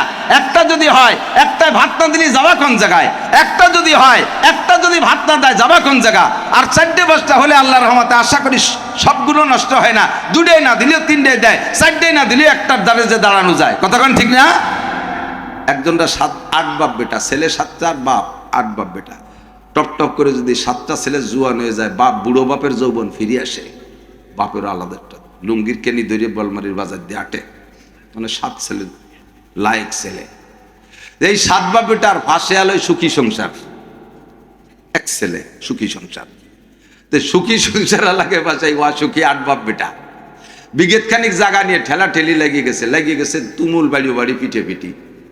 এই মারামারির মধ্যে মারি বেশি খাবে কারা? 8 বাপ বেটা মারি খাবে না? কারা খাবে? 2 বাপ বেটারে বাড়ইয়ে দুড়া সাপের মতো টানটানুরে শোয়াইতেছে, পুরো মারি ফেলে নাই। বাপ বুড়ো কালে বাপ লম্বা লম্বা নিঃশ্বাস ছাড়ে আর কয়, আর যদি 2-4টে থাকতো তাহলে এরকম জোড়া বাড়ি খাতাম না। এই বসছো কোন সময়? যে সময় তোমার পার্সপাতি শেষ, ইঞ্জিন দিয়ে ভক ভক করে কালা দুবো হইবে, আর অসময় বুঝে কাজ হবে না। এই যুবকরা, ওরা বুড়োরা ঠকছে, তোরা ঠকবি না, প্রোটেকশন দিবি। খাওয়ানেওয়ালা কে? বাঁচানোওয়ালা কে? আমার জানা মতে ভ্যান চালাইয়া, রিক্সা চালাইয়া করে, পরে জমিতে খেত কামলা দিয়ে কিষেন দিয়ে 5-7টা ছেলে মেয়েকে গ্রাজুয়েট বানাইছে, ডাক্তার বানাইছে, বড় শিক্ষিত বানাইছে। আর 20 বিঘা জমির মালিক, একটা সন্তানের মালিক। বাপ মরতে যে দেরি, 5 বছরের মধ্যে জমি সব বেচে, এরপরে শ্বশুর বাড়ি সাউডির জমি বেচে, তারপরে নানি সাউডির বাপের বাড়ি যা পাবে তাও যাই কিনে বেঁচে এনেছে। এরপরে ভাই তারা দেশে, আমি জিদ্দা যাব, আমি হাওয়া আলাইসাল্লামের ছেলে, হাওয়া আলাইসাল্লামের মা হয়, ওই জায়গা আমি মিরাজ পাবো। যা সুরা বেশি খাইয়ে গেছে সারা দুনিয়া ব্যাস, একটা বেশিরভাগ রুটি বাদা নিয়ে যায়। লা তাকতুলু আওলাদাকুম, আমার নবী বলেন তাযাওয়াজুল ওদুদ আল ওয়ালুদ ফাইন্নী মুকাসিরুম বিকুমুল উমাম। হে যুবক, যখন বিবাহ করার সিদ্ধান্ত নাও, বিবাহ করবা, মাইয়াটা কেমন খুঁজবা? তাযাওয়াজুল ওদুদ আল ওয়ালুদ, ওরে যেই বংশের মহিলারা বাচ্চা বেশি দেয় সেই বংশ। তুমি গাভী কেনার সময় খোঁজ নাও, এই গাভীর বংশ কি বছর বিয়েনে নাকি? যদি গাভী কেনার সময় বছর বিয়েনে গাই খুঁজে কেন? আরে গাভীর বাচ্চার চাইতে মানুষের বাচ্চা কোটি কোটি গুণ দামি। তাহলে বিয়ে করার সময় মহিলাটা কেন তুমি ঘন বাচ্চা দিওয়ালা পরিবারের থেকে আনবা না? তুমি কেন খুঁজবা যে ওইটা কি 2 সন্তানের ফ্যামিলি কিনা? ও বাড়ি মানুষ বেশি হলে ডিম ভাগে কম পাবো, মাছকোষ ভাগে কম পাবো। আরে ভাগে কম পাবি না, এখন ছোট আছে শালাশালি, এখন একটু কম পাইস। ধম করে যখন 5টা গ্রাজুয়েট হয়ে যাবে, 5টা বিসিএস ক্যাডার হয়ে বড় বড় অফিসার হবে, তুই একটা দুলো ভাই, তোর কামাই করা লাগবে না, খালি বোনকে বাড়ি দিয়ে, শালাকে বাড়ি দিয়ে ঘুরে ঘুরে খাইয়া পকেট ভরে বাড়ি আনতে পারবি। তাযাওয়াজুল ওদুদ আল ওয়ালুদ ছড়ি চলে আইছি অনেক দূর, আমার দিক তাকান। আল্লাহু আকবার। ঈমান রাখবো কার পর? খাওয়ানেওয়ালা কে? পরানেওয়ালা কে? বাঁচানেওয়ালা কে? জমিনের মালিক কে? ক্ষমতা দেয় কে? আবার অপমান করে আবার ফেলাই দিয়ে কেড়ে নেয় কে? এই একিন তৈরি করেন। একিনের জন্য বিশ্বনবী মুহাম্মদুর রাসূলুল্লাহকে আল্লাহ পাক রব্বুল আলামিন দুনিয়ায় পাঠিয়েছেন। নবী পাককে আল্লাহ পাক বলেন, আমি সূরা কাফিরুন পড়েছি আপনাদের সামনে। সূরা কাফিরুন শুনবেন না? কষ্ট হয়ে যাচ্ছে, শুনবেন। অজার দিক যাই নেই, একটু এসে গেছে, তাই ভূমিকার ভিতরে 2-4টে কথা।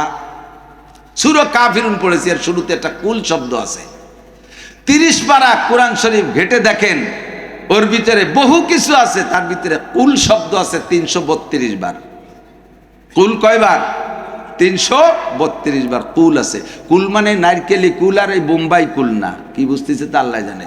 কোরআন শরীফে কুল আছে বলি তো কুল কিনে খাই, সেই কুল না। এ কপলাম পেশ কুল মানে বলো, কুল মানে বলো। কুল আউযু বিরাব্বিন নাস, এখানে কুল আছে। কুল আউযু বিরাব্বিল ফালাক, এখানে কুল আছে। কুল হুয়াল্লাহু আহাদ, এখানে কুল আছে। কুল ইয়া আইয়ুহাল কাফিরুন কুল লা ইজতামাতিল ইনসু ওয়াল জিন কুল লাউ কানাল বাহরু মিদাদাল লিকালিমাতি রাব্বি কুল হাল ইয়াস্তাবিল লাযিনা ইয়ালামুনা ওয়াল লাযিনা লা ইয়ালামুন। এমন করে 332টা কুল আছে। কুল মানে বলো। পুরো 30 পারা কোরআন শরীফ উম্মতের সামনে তিলাওয়াত করে ব্যাখ্যা বিশ্লেষণ দিয়ে বোঝানোর দায়িত্ব নবী পাককে আল্লাহ দিয়েছেন। নবী পাক তা তিলাওয়াত করে শুনাইছেন। ইউসাব্বিহু লিল্লাহি মা ফিস সামাওয়াতি ওয়া মা ফিল আরদ ওয়া মা ফিল আরদিল মালিকিল কুদ্দুসিল আজিজিল হাকিম। ইসাব্বিহু লিল্লাহি মা ফিস সামাওয়াতি হুয়াল্লাযী বাআসা ফিল উম্মি, থ্যাংক ইউ, হুয়াল্লাযী বাআসা, অনেক সময় আলহামদুলিল্লাহর মধ্যে মুসাফা হয় যায়, হুয়াল্লাযী বাআসা ফিল উম্মিয়িনা রাসূলাম মিনহুম ইয়াতলু আলাইহিম আয়াতিহি, ইয়াতলু আলাইহিম আয়াতিহি, ওই আল্লাহ তিনি যিনি তোমাদের মধ্য থেকে একজন রাসূল পাঠিয়েছেন, ইয়াতলু আলাইকুম, যে তোমাদের মধ্যে কোরআন শরীফের আয়াত তিলাওয়াত করবে, ওয়া ইয়াতলু আলাইহিম ওয়া ইউযাক্কিহিম, তাদের চরিত্রের পবিত্রতা পরিচ্ছন্নতার তা বয়ান করবে, তাদেরকে ইসলাহে বাতিন করবে, আধ্যাত্মিক চিকিৎসা করবে, ওয়া ইউযাক্কিহিম ওয়া ইউআল্লিমুহুমুল কিতাবা ওয়াল হিকমা, আল্লাহর কিতাব শিখাবে আর হিকমতের কৌশল শিখাবে। নবী পাক পুরো 30 পারা কোরআন শরীফ আমাদের তিলাওয়াত করে শোনায় গেছেন। যদি আমরা ছিলাম না, আমাদের ভাইরা ছিলেন সাহাবায়ে কেরাম, তাদের মাধ্যমে আমরা পেয়েছি। আর এই কোরআন শরীফের ব্যাখ্যা বিশ্লেষণও দিয়েছে। পুরো 30 পারা কোরআন শরীফই বয়ান করবেন আর তিলাওয়াত করবেন, কোনটা বাদ দেবেন না।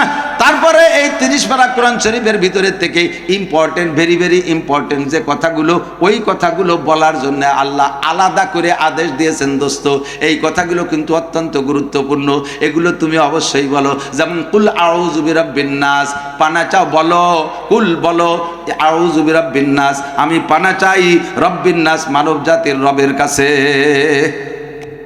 কুল আউযু বিরাব্বিল ফালাক, আসমানের মালিকের কাছে আমি পানা চাই। কুল হুয়াল্লাহু আহাদ, এই কথাটা খুব ইম্পর্টেন্ট, বলো হুয়াল্লাহু আহাদ। এ ভাই বলেন আল্লাহ কয়জন?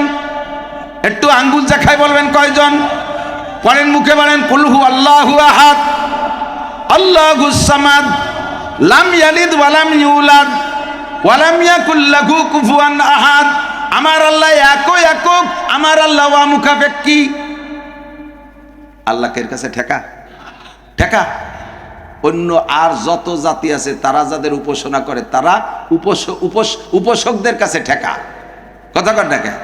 বছরের শেষ হতে রং উঠিয়ে যায়, ভগবানের রং উঠিয়ে গেছে, শেষে মিস্ত্রিদের রং দেয়া লাগে। আল্লাহ কয় তোর ভগবানের রং ওঠে, আমারও রং আছে, কিন্তু আমার রং ওঠে না। কোরআন শরীফের ভিতরে আল্লাহর রং আছে, সিবগাতাল্লাহি মান আহসানু মিনাল্লাহি সিবগা, আমার আল্লাহর রং আছে। আল্লাহর রঙের চাইতে পৃথিবীতে আর কোনো ভালো রং হইতে পারে না। তোমরা যাদের ইবাদত করো তাদের রং বছরের শেষে উঠে যায়, আমার রং কোনোদিন ওঠে না। তোমরা যাদের ইবাদত বন্দেগী করো বছরের শেষে হাত পা দুর্বল হয়ে যায়, 3 দিক দিয়ে বাঁশ বাঁধাইয়া পিছন দিয়ে কান ডুহাই দিয়ে দাঁড় করে রাখা লাগে। আমি আল্লাহ কোনোদিন দুর্বল হই না, আমি আল্লাহ কাহারও কাছে ঠেকা না, আমারে বাঁশ বাঁধায় বাইন্ধে রাখা লাগে না, আমারে কোনো মিস্ত্রিদের রং দেওয়া লাগে না।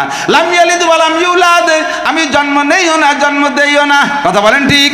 এই কথাটা জরুরি কি না? কথা বলেন। এই জন্য আল্লাহ কয় কুল, এই কথাটা উম্মতরে বলে দাও, যারা শিরিক করে তাদেরকে বলে দাও কুল হুয়াল্লাহু আহাদ।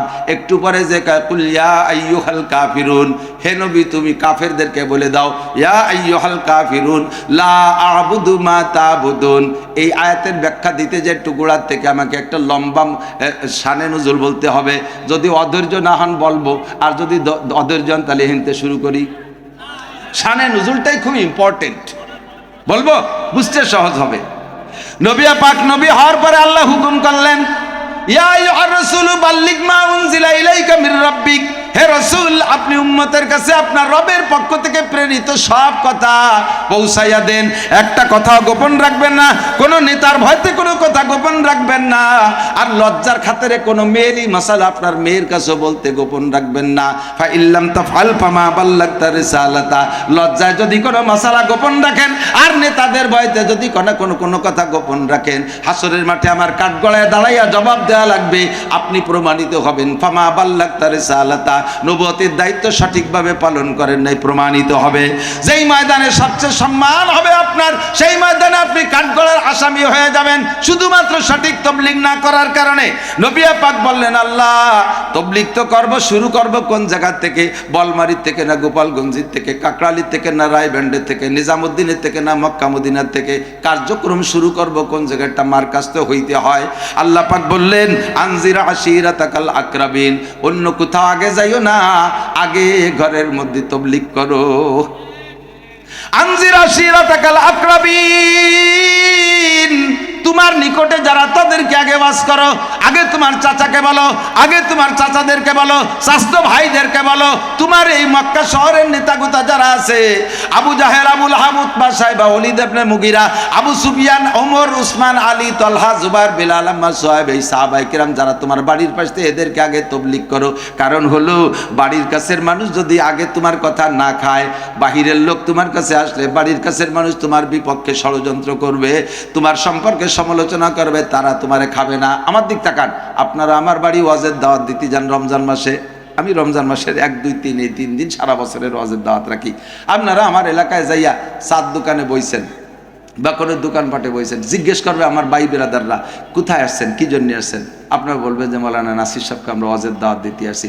যদি আমার ভাই বিরাদাররা আপনাকে কয় ওরে বা এটা নুসরে দাওয়াত দিতে এসে, ভূমি দস্যু এ যে আমাকে জাগা জমি জবরদস্তি খায়, পাহা পাহা কথা কয়, আমলের খোঁজ নেই, বউ বাচ্চা পর্দা বসিতে নেই, তারে দিয়ে আপনারা কি ওয়াজ শুনবেন? মন খারাপ হবে না?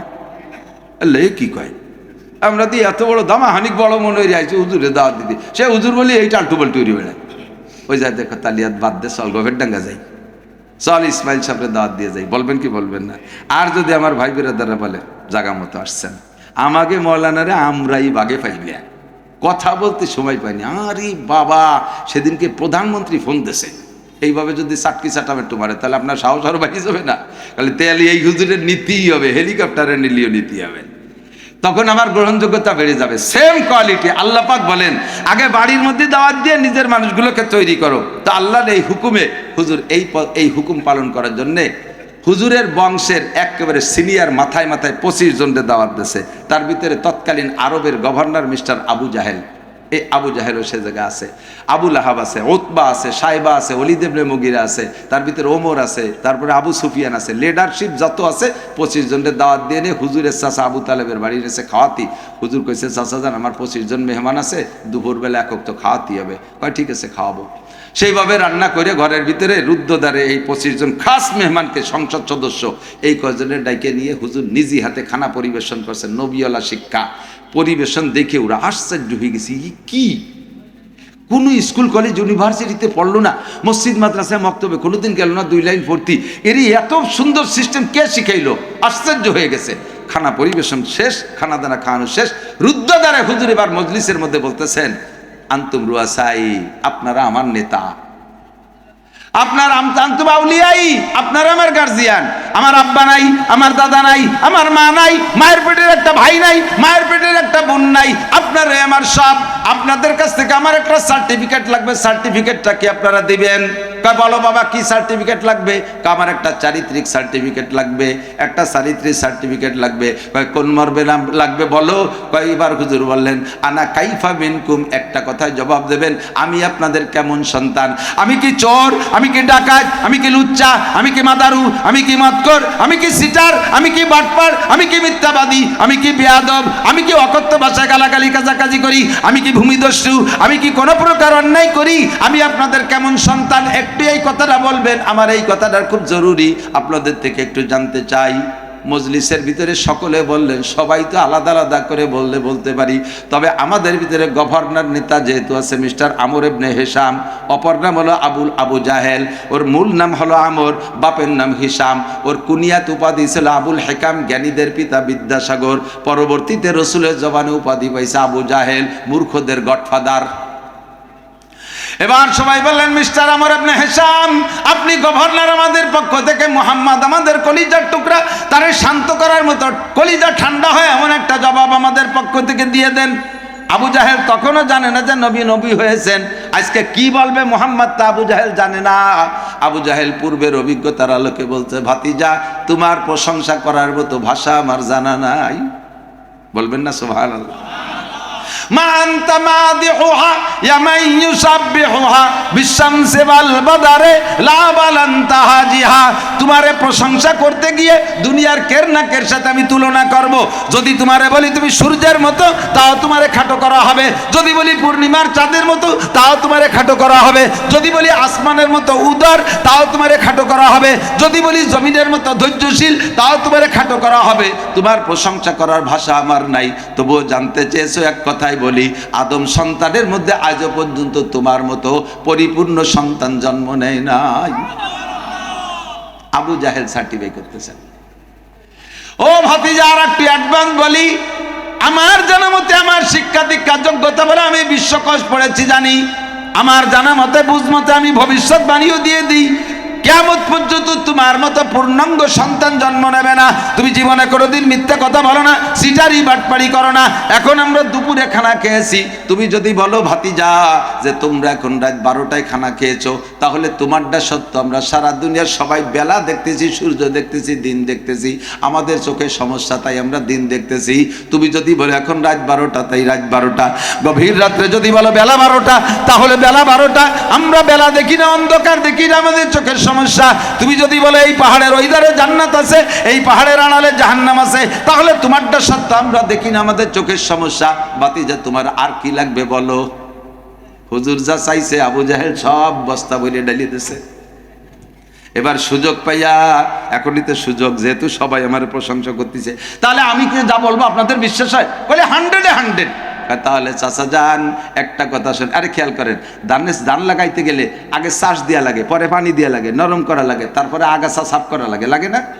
হুজুর হুবহু পদ্ধতি অবলম্বন করে আগে চাষ দিছে, সুন্দর করে খাওয়াইছে, তারপরে পানি খাওয়াইছে, ভিজে টিজে নরম করছে, এরপরে এই প্রস্তাব দেওয়ার আগে সুন্দর করে একেবারে এই প্রস্তাবটা দিয়ে মানে মই দিয়ে সমান হচ্ছে, সমান করে বলে। এরপরে কিছু আগাছা বাসি বাসে রয়েছে, এই আগাছা সাফ করার জন্যই হুজুর এবার বললেন, চাচা যান মুরব্বীরা, ইন্নাল্লাযীনা তাদউনা মিন দুনিল্লাহি লা ইয়াখলুকু যুবাবা ওয়ালা ইজতামাউ লাহ ওয়া ইন ইয়াসলুবুহুমুয যুবাবু শাইআন লা ইয়াস্তানকিযুহু মিনহু দুআফাত তালিব ওয়াল মাতলুব। হে আমার মুরব্বীরা, আপনারা যাদের উপাসনা করেন, যাদের ইবাদত করেন, কাবা ঘরের মধ্যে রাইখা লাত উজ্জা মানাত আর হুবল 360টি মূর্তির পূজা করেন, আপনারা সবাই যার পূজা পাঠ করেন, ইবাদত করেন, লা ইয়াখলুকু যুবাবান, তারা কিন্তু একটা মাছিও বানাইতে পারে না। কতক্ষণ? যাদের ইবাদত করেন তারা একটা মাছিও বানাইতে পারে না। শুধু মাছি বানাইতে পারে না তা না, মশা মাছিতে যদি তাদের অঙ্গ প্রত্যঙ্গ খুলে নিয়ে যায়, তাদের সামনে যে খাবার দেন, আপনারা ভোগ দেন আর ইত্যাদি মিষ্টি টিষ্টি দেনে যদি মাছিটি খাইয়ে ফেলে, কোনো একটা মাছি খেদানোর ক্ষমতাও তাদের নাই। কোনোদিন তারা কথি বলল না, ও মাছি এখন আমরা বিসমিল্লাহ কইনি, তোরা আগে খাইস কিয়া? কথি পারে? পারে তো না, পারেই না।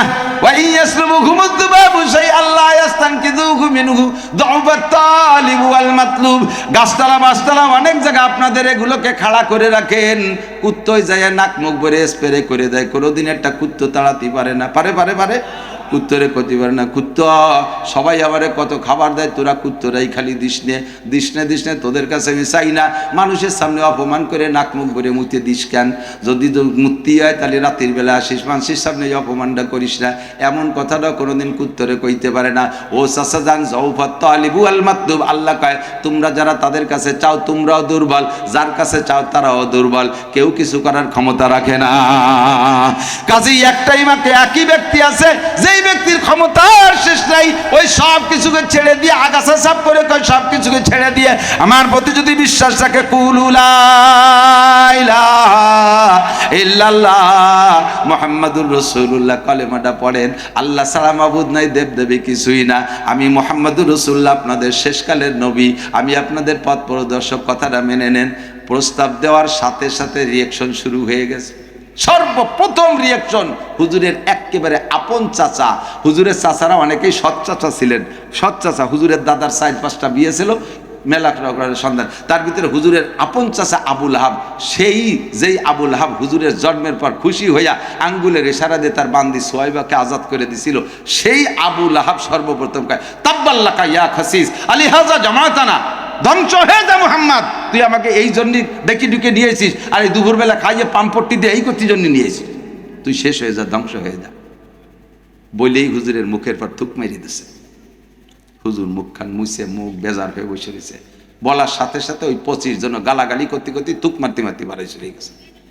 হুজুর বেজার, এখন হুজুরকে তো আল্লাহর খুশি করতে হবে, আল্লাহর দাওয়াত দিতে যায় মারি খাইছে।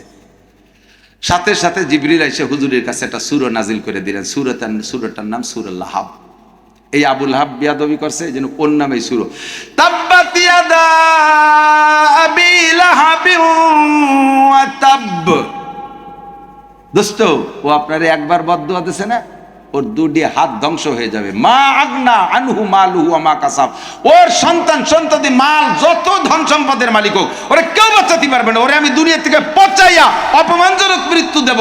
ওরে কেউ ওর আপনজনরার কাছে থাকবে না, ওরে দাফনও করবে না, ওরে ডোম দিয়ে ঠ্যাঙে দড়ি বাঁধে টাইয়ে গর্তের মধ্যে পুঁতা হবে, আপনি সচক্ষে দেখে যাবেন। অমরাতুহু, আর খালি ওডেরে না, ওর বউও বিয়াদব কম না। আপনার যাতায়াতের পথে কাটা দেয় উম্মে জামিল, ওর ওইভাবে শেষ করা হবে।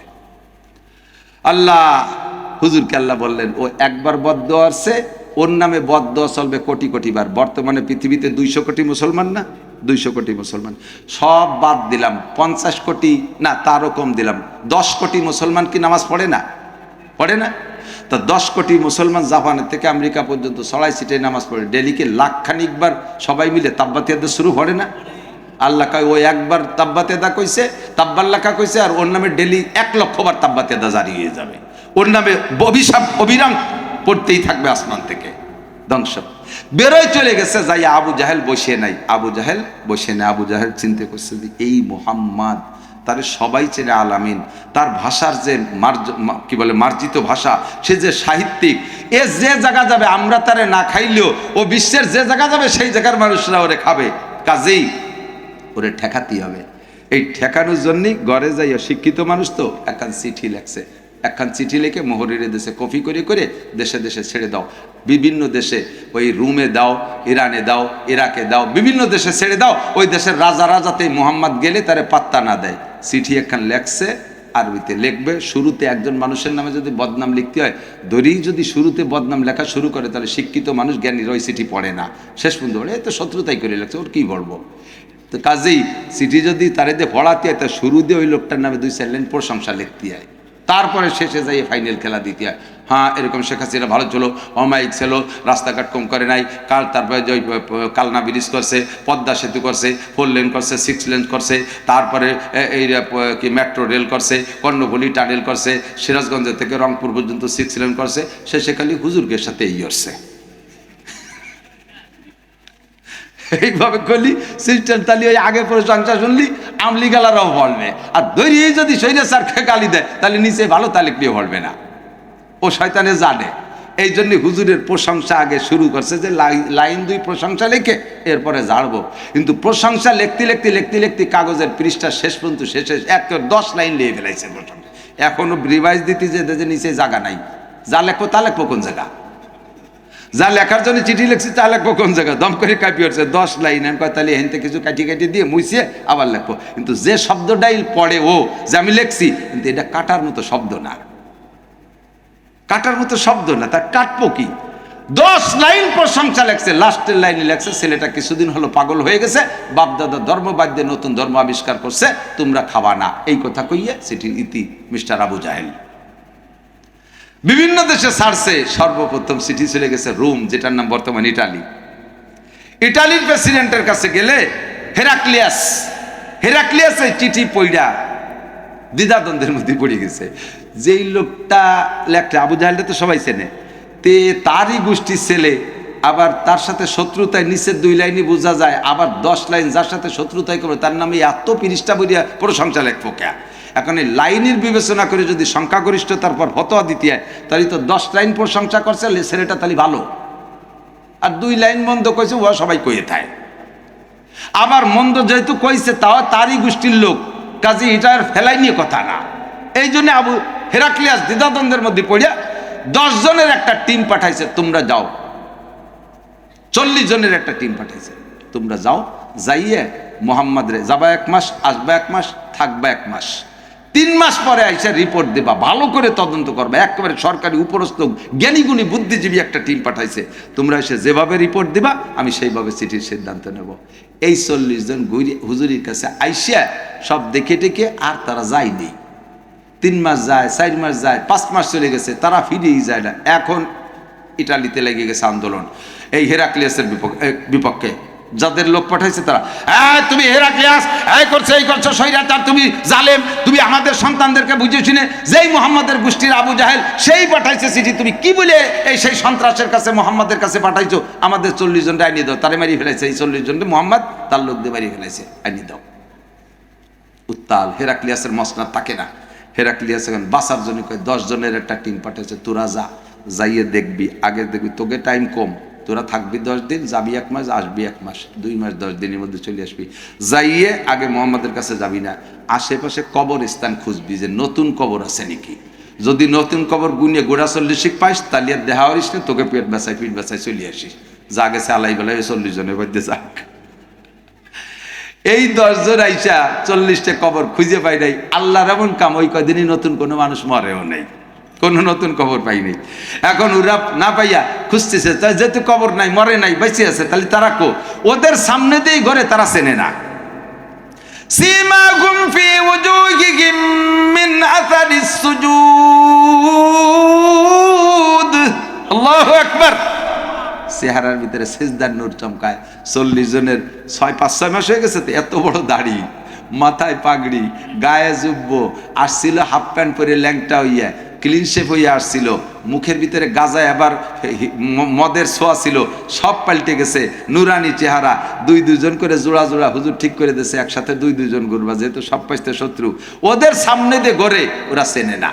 পরে এই করতে আচানক 2 জনে বলছে, ভাই এই হেরাক্লিয়াসের দেশেতে 40 জন মানুষ হয়েছিল, ওরা কোন জায়গা থাকে? এই 2 জন কাছে, আমরাই তো সেই 40 জনের 2 জন। কি ব্যাপার? কি তা তোরা যাস টিকা, দেশে আগুন লেগে গেছে, তাড়াতাড়ি চল, আইসে আবার বলছিস কেন, আগে দেশ ঠান্ডা হয়ে যায়। যাবো তো, তোরা আসছিস যেহেতু, আমরা কার ফালাই পড়ে যাই নেই, ওই লোকটার সাথে একটু সাক্ষাৎ করে যা। এই 10 জনের নেছে এক এক করে হুজুরের সাথে মুসাফায় হাত দেয়, আর সাথে সাথে কলেমা পড়িয়ে ফেলায়।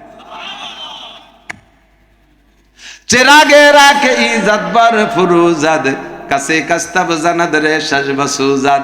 ধর্মের যেই বাতি আল্লাহ জ্বালাইতে চায়, দুনিয়ার কেউ তা ফুদে নিভাইতে পারে না। কথাক্ষণ ঠিক না? ইউরিদুনা লিউতফিউ নূরাল্লাহি বিআফওয়াহিহিম ওয়াল্লাহু মুতিম্মু নূরিহি ওয়ালাউ কারিহাল কাফিরুন। আরে তোদের ভালো না লাগলে কি হবে, আমার আল্লাহ দ্বীনকে দুনিয়ায় প্রতিষ্ঠিত করবেন। যেই জায়গায় আজ পর্যন্ত নবী পাক কলেমার দাওয়াত পৌঁছাইতে সক্ষম হয় নাই, আবু জাহেল নিজের চেষ্টায় সেই জায়গা থেকে লোকাই না মুসলমান বানাই দিছে।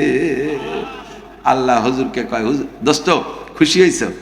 তুমি এত তাড়াতাড়ি হেরাক্লিয়াসের দেশে যাইতে পারতে না, রুমে যাইতে পারতে। তোমার কাছে ঘোড়া নাই, রকেট নাই, বিমান নাই, হেলিকপ্টার নাই, বাস নাই, মোটরসাইকেল, নসিমন করিমন কিচ্ছু নেই। তুমি এত তাড়াতাড়ি সেই ইটালি যাইতে পারতে না। ওই শয়তান তোমার সাথে বিয়াদবি করছে, ওর মাধ্যমে আমি হেরাক্লিয়াস কলেমার দাওয়াত পাঠাই দিছি। আবু জাহেল পৌঁছাইছে না কলেমার দাওয়াত, চিঠির মাধ্যমে ও পৌঁছাইছে না। হুজুর খুশিতে হাসতেছে, আল্লাহ তুমি এইরকমই পারো। এইভাবে যত জায়গা চিঠি দিয়েছে, সব জায়গাতে এসে কলেমা পড়ে মুসলমান আছে। এখন আবু জাহেল পড়ে গেছে মহা বিপদে। ওই 25 জনের নিয়ে মশওয়ারা করে যে মোহাম্মদের নিয়ে একটা কোয়ালিশন সরকার গঠন করতে হবে, বসতে হবে, একটা চুক্তিতে আসতে হবে। দাওয়াত দিয়েছে। হুজুর গেছেন, সংক্ষেপে বলতেছি।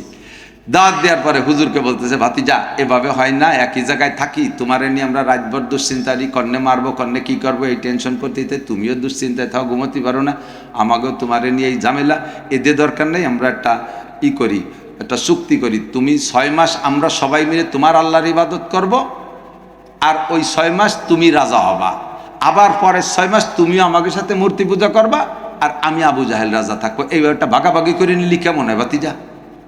হুজুর কাছে তা তো আমি করতে পারবো না, আমি তো উপরের ফয়সালায় চলি। তাকে দেখো তুমি উপরের সাথে যোগাযোগ করো।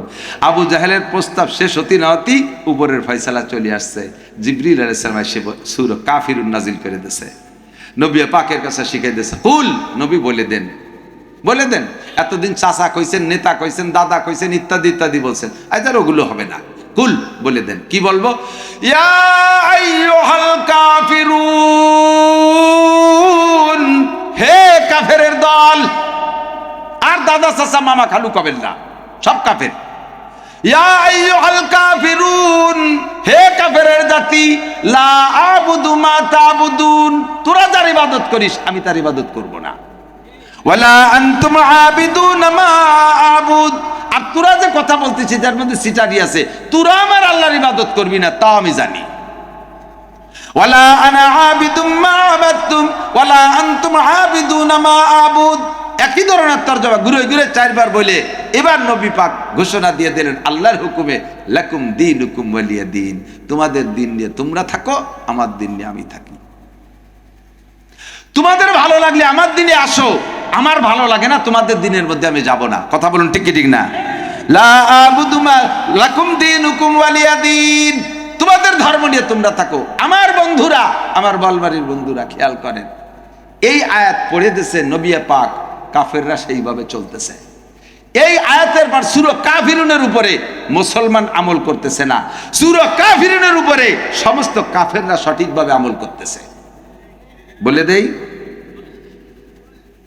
তারা এই কথা মেনে নিয়েছে যে হ্যাঁ আমাদের ধর্ম নিয়ে আমরা থাকি। দেখেন তাই আছে, তারা আমাদের সাথে মসজিদে আসে না, আসে আমাদের সাথে ঈদের নামাজ পড়তে আসে, আমাদের সাথে ইজতেমায় যায়, আমাদের সাথে হজে যায়, আমাদের সাথে উমরায় যায়, আমাদের সাথে মাদ্রাসায় পড়ে, আমাদের মতো টুপি পরে, আমাদের মতো দাড়ি রাখে না, আমাদের মতো জুব্বা পরে না, আমাদের মতো পাগড়ি পরে না, আমাদের মতো নামাজ পড়ে না, আমাদের সাথে সবে কদরে আসে না, আমাদের সাথে সবে বরাতে আসে না, আমাদের সাথে কুরবানির গোশত খায় না, আমাদের সাথে ঈদের নামাজ পড়ে না, আমাদের সাথে জানাজার নামাজ পড়ে না, আমাদের কোনো কিছু তারা নেয় না, আমাদের একটা নামও তারা ভাড়া করে না, আমাদের একটা নামও তারা ভাড়া করে না। তাদেরকে বলেছি তোমাদের ধর্ম তোমরা নিয়ে থাকো, তারা সেই কথার পর আমল করে। কিন্তু আমরা বলছি ওয়ালিয়া দিন, আমার ধর্ম নিয়ে আমি থাকি, আমি সেইটা থাকি না। মুসলমানের সন্তান দুর্গাপূজায় গেছে কি যায় নাই? গেছে না? এমনকি হুজুররাও যাইয়া, ওই তো শুরুতেই কইছি, এবার আমরা হুজুররাও গেছি, ভোটের জন্যই দুর্গাপূজায় গেছি। আস্তাগফিরুল্লাহ। ওয়ালিয়া দিন, তাদের মতো প্যান্ট তুমি পরো, অথচ তোমার পোশাক আছে সবচাইতে সুন্দর পোশাক। মুসলমানের সুন্নতি পোশাক পরলে যত সুন্দর লাগে, দুনিয়ার কোনো পোশাকে অত ভালো লাগে না। মেয়েরা সাধারণ ইহুদ নাসারা খ্রিস্টানদের ল্যাংটি পোশাক পরলে যেমন লাগে, মেয়েরা যদি বোরকা পরে হাজার গুণ তার চাইতে ভালো লাগে, কি লাগে না? বেপর্দা করলে মেয়েদেরকে লজ্জা লাগে দেখতে, মহিলারা বোরকা পরলে ভালো দেখায়, পুরুষরা পাছা বের করা প্যান্ট পরলে দেখতে ঘৃণা লাগে, নাভি বের করা লুঙ্গি পরলে দেখতে ঘৃণা লাগে। মুসলমানরা যদি সুন্নতি পাজামা পায়জামা পরে, পাজামা পাঞ্জাবি পরে, দেখতে বড় সুন্দর লাগে, মাথায় টুপি থাকলে ভালো লাগে, মুখে সুন্নতি দাড়ি রাখলে ভালো লাগে। আমাদের নামগুলো কত সুন্দর, আব্দুর রহমান, আব্দুল খালেক, আব্দুল মালিক, জামাল উদ্দিন, কামাল উদ্দিন, আব্দুর রহিম, আবু বকর, উমর, উসমান, আলী, তলহা, জুবায়ের, বিলাল, আম্মার, সোহেব, আয়েশা, ফাতেমা, খাদিজা, রহিমা, মারিয়াম, আসিয়া, কত সুন্দর সুন্দর নাম। কথা বলেন ঠিক কি ঠিক না? একটা হিন্দুর ছেলের নাম আব্দুর রহমান পাইলাম না, একটা হিন্দু মেয়ের নাম আয়েশা, ফাতেমা, খাদিজা পাইলাম না, অথচ মুসলমানের মেয়ের নাম ডলি পাইলাম, মুসলমানের মেয়ের নাম পলি, মুসলমানের মেয়ের নাম স্বপ্না। কিছু নিয়ে ফেলাইছি, কাজেই আমাদের কথা তারা মানছে, আমরা আমাদের কথা মানতে পারি নাই।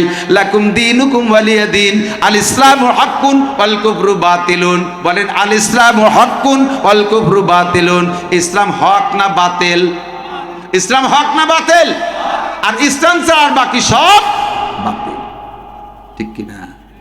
যদি আপনি মুসলমান হন, সূরা কাফিরুনকে পড়বেন, কাফিরুনের সংবিধান মেনে চলবেন, ছেলে মেয়েদেরকে কোনো পূজা পাঠে যেতে দেবেন না, কোনো অনুষ্ঠান, হিন্দুদের কোনো অনুষ্ঠান আর মুসলমানদের কোনো প্রোগ্রামে যাইতে দেবেন না, কোথাও যাইতে দেবেন না। ওই জায়গাটা আদমশুমারি। এই যুবকরা দিক তাকাও, এই যে আমাদের দেশে আছে আপনাদের বলমরি কাঠাগড়, ওটা কাগে কি তাই তো আমরা বুঝে উঠতে পারি না।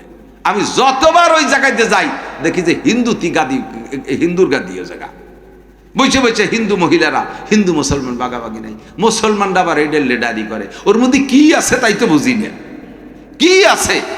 মুসলমান তোমার এই সমস্ত জায়গা শয়তানে, শয়তানে এই সমস্ত জায়গা নিয়ে তোমারে জান্নাতের প্রলোভন দিচ্ছে, আখিরাতের প্রলোভন দিচ্ছে, অথচ এগুলো সম্পূর্ণ শয়তানের জাহান্নামের আখড়া। কথা বলেন ঠিক কি ঠিক না? আমরা এগুলো পরিহার করে চলবো পারবো না? এই ইমানকে ফ্রেশ করার জন্য, ইমানকে সহি শুদ্ধ করার জন্য আমরা যে বয়সে চলে আসছি, এই বয়সে ধরে নেন মাদ্রাসায় ভর্তি হওয়ার বয়স নাই, এখন আর পড়তে পারবো না, কিন্তু দিন শিখতে হবে, সূরা কাফিরুনের তর্জমা শিখতে হবে, ইসলাম শিখে ইমানকে সহি করতে হবে। এটা দরকার আছে না নাই? এর জন্য একটা সহজ পদ্ধতি, একটা সহজ পথ আল্লাহ তাআলা শেষকালে আমাদের জন্য আবিষ্কার করে দিয়েছেন, সেটা হলো দাওয়াত ও তবলিগের কাজ। এর ভিতরে সব দলের মানুষ যেতে পারবেন, আমলিগ, বিএনপি, জামাত, জাতীয় পার্টি, আটরশি, চন্দ্রপাড়া, মানিকগঞ্জ, সুরেশ্বর, ভোজেশ্বর, ইনায়তপুর, বাহাদুরপুর, ফরিদপুর, মাদারীপুর, শরীয়তপুর, যতপুর আছে সব দলের মানুষ ওর ভিতরে যায়, সবাই ওর ভিতরে সুন্দর করে শেখায়, কলেমা সুন্দর করে শেখায়। এই যে ব্যাসপুর কিছুদিন আগে, মানে কয়েক বছর আগে, নড়ালির থেকে, উপারের নড়ালির থেকে একটা জামাত আছে, তবলিগ জামাত, ব্যাসপুরের এখানে নড়াইল আছে না একটা গ্রাম, ওই নড়াইল আমি মাহফিলে গেছি, একটা মসজিদের মাহফিল। তো এই তবলিগ জামাতের আমির সাহেব 3 দিন পুড়িয়ে গেছে, কাল সকালে বাড়ি যাবে, আজকে রাত্রি মাহফিল। উনি আমার কাছে যে বইছে, কয় হুজুর ঈশার পরে বয়ানের শেষে কয় হুজুর আপনি সারা দেশে তবলিগি রস করেন, আপনার এই এলাকা তো আপনার নিজের এলাকা, এখানে তবলিগ করেন না? বলে হ্যাঁ ওয়াজ তো সব জায়গায় করি। কয় হুজুর এমন এক বেকায়দা মসজিদে আইছি, 5 বুড়োরে আজ কয়েকদিন পর্যন্ত 3 দিন পর্যন্ত কলেমা পড়াচ্ছি, এখন এসে কলেমা ভর্তি দিশে পায় না, অথচ নামাজ পড়তেছে, কপালে দাগ হয়ে গেছে। কলেমা যে ভর্তি না পারে তার নামাজ কি পড়ে সে? নামাজের আর কি পড়ে সে? তো কলেমা ভর্তি পারে না মানে কি কয়? কয় কি কয়?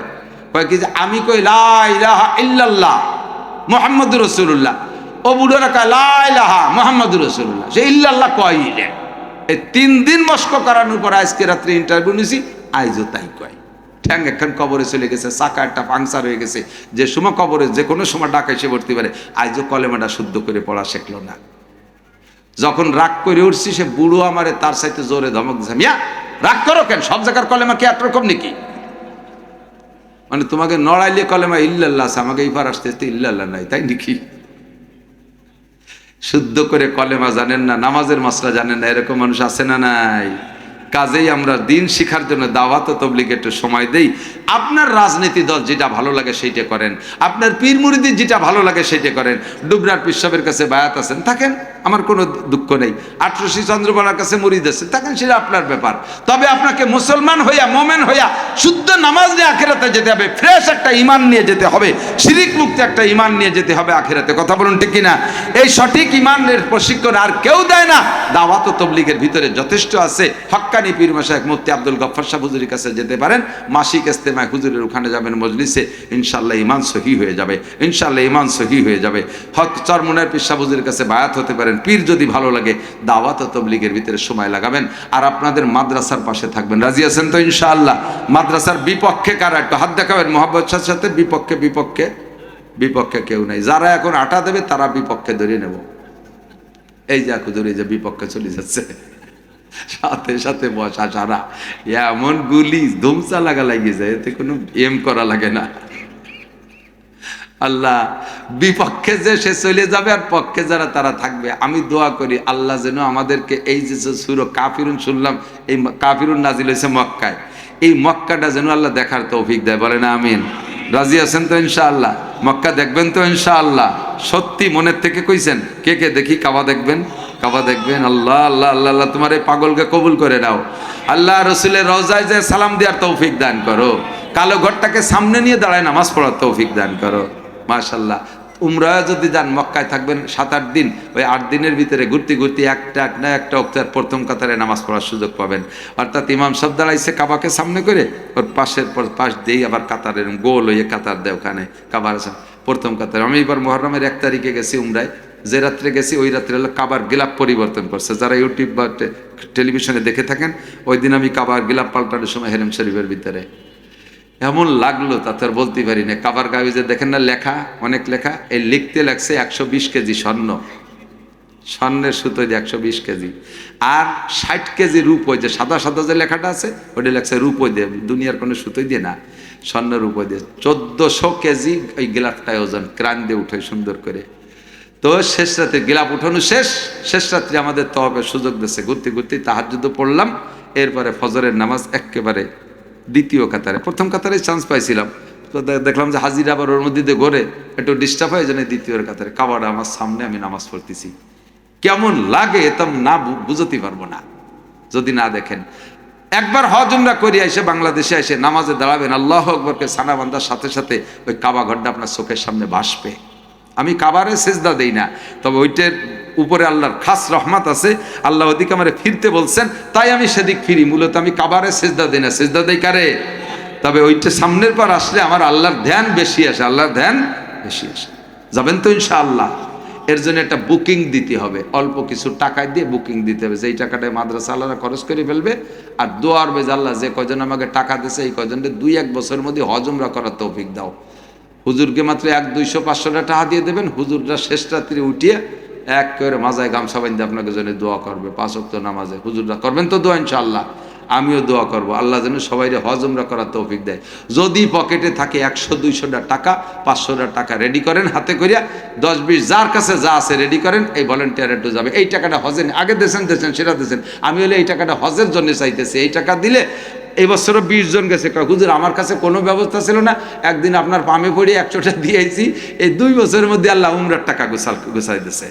কারে আল্লাহ কবুল করে বসবে বলা যায় না, বিশ্বাসের সাথে দিয়ে বলবেন ইনশাআল্লাহ ব্যবস্থা আছে। কই ভলেন্টিয়াররা কো যাবে না? ভলেন্টিয়াররা যাও, ভিতরে ঢুকে পড়ো, ভলেন্টিয়াররা এই যে গেছে। এই হজ উমরার নিয়তে এই টাকাটা সিরেফ উমরার নিয়তে দেবেন, ইনশাআল্লাহ আল্লাহ ব্যবস্থা করে দেবে। আল্লাহ পাক আপনাকে হজ উমরা নসিব করেন। মহিলাদের ভিতরে লোক পাঠান।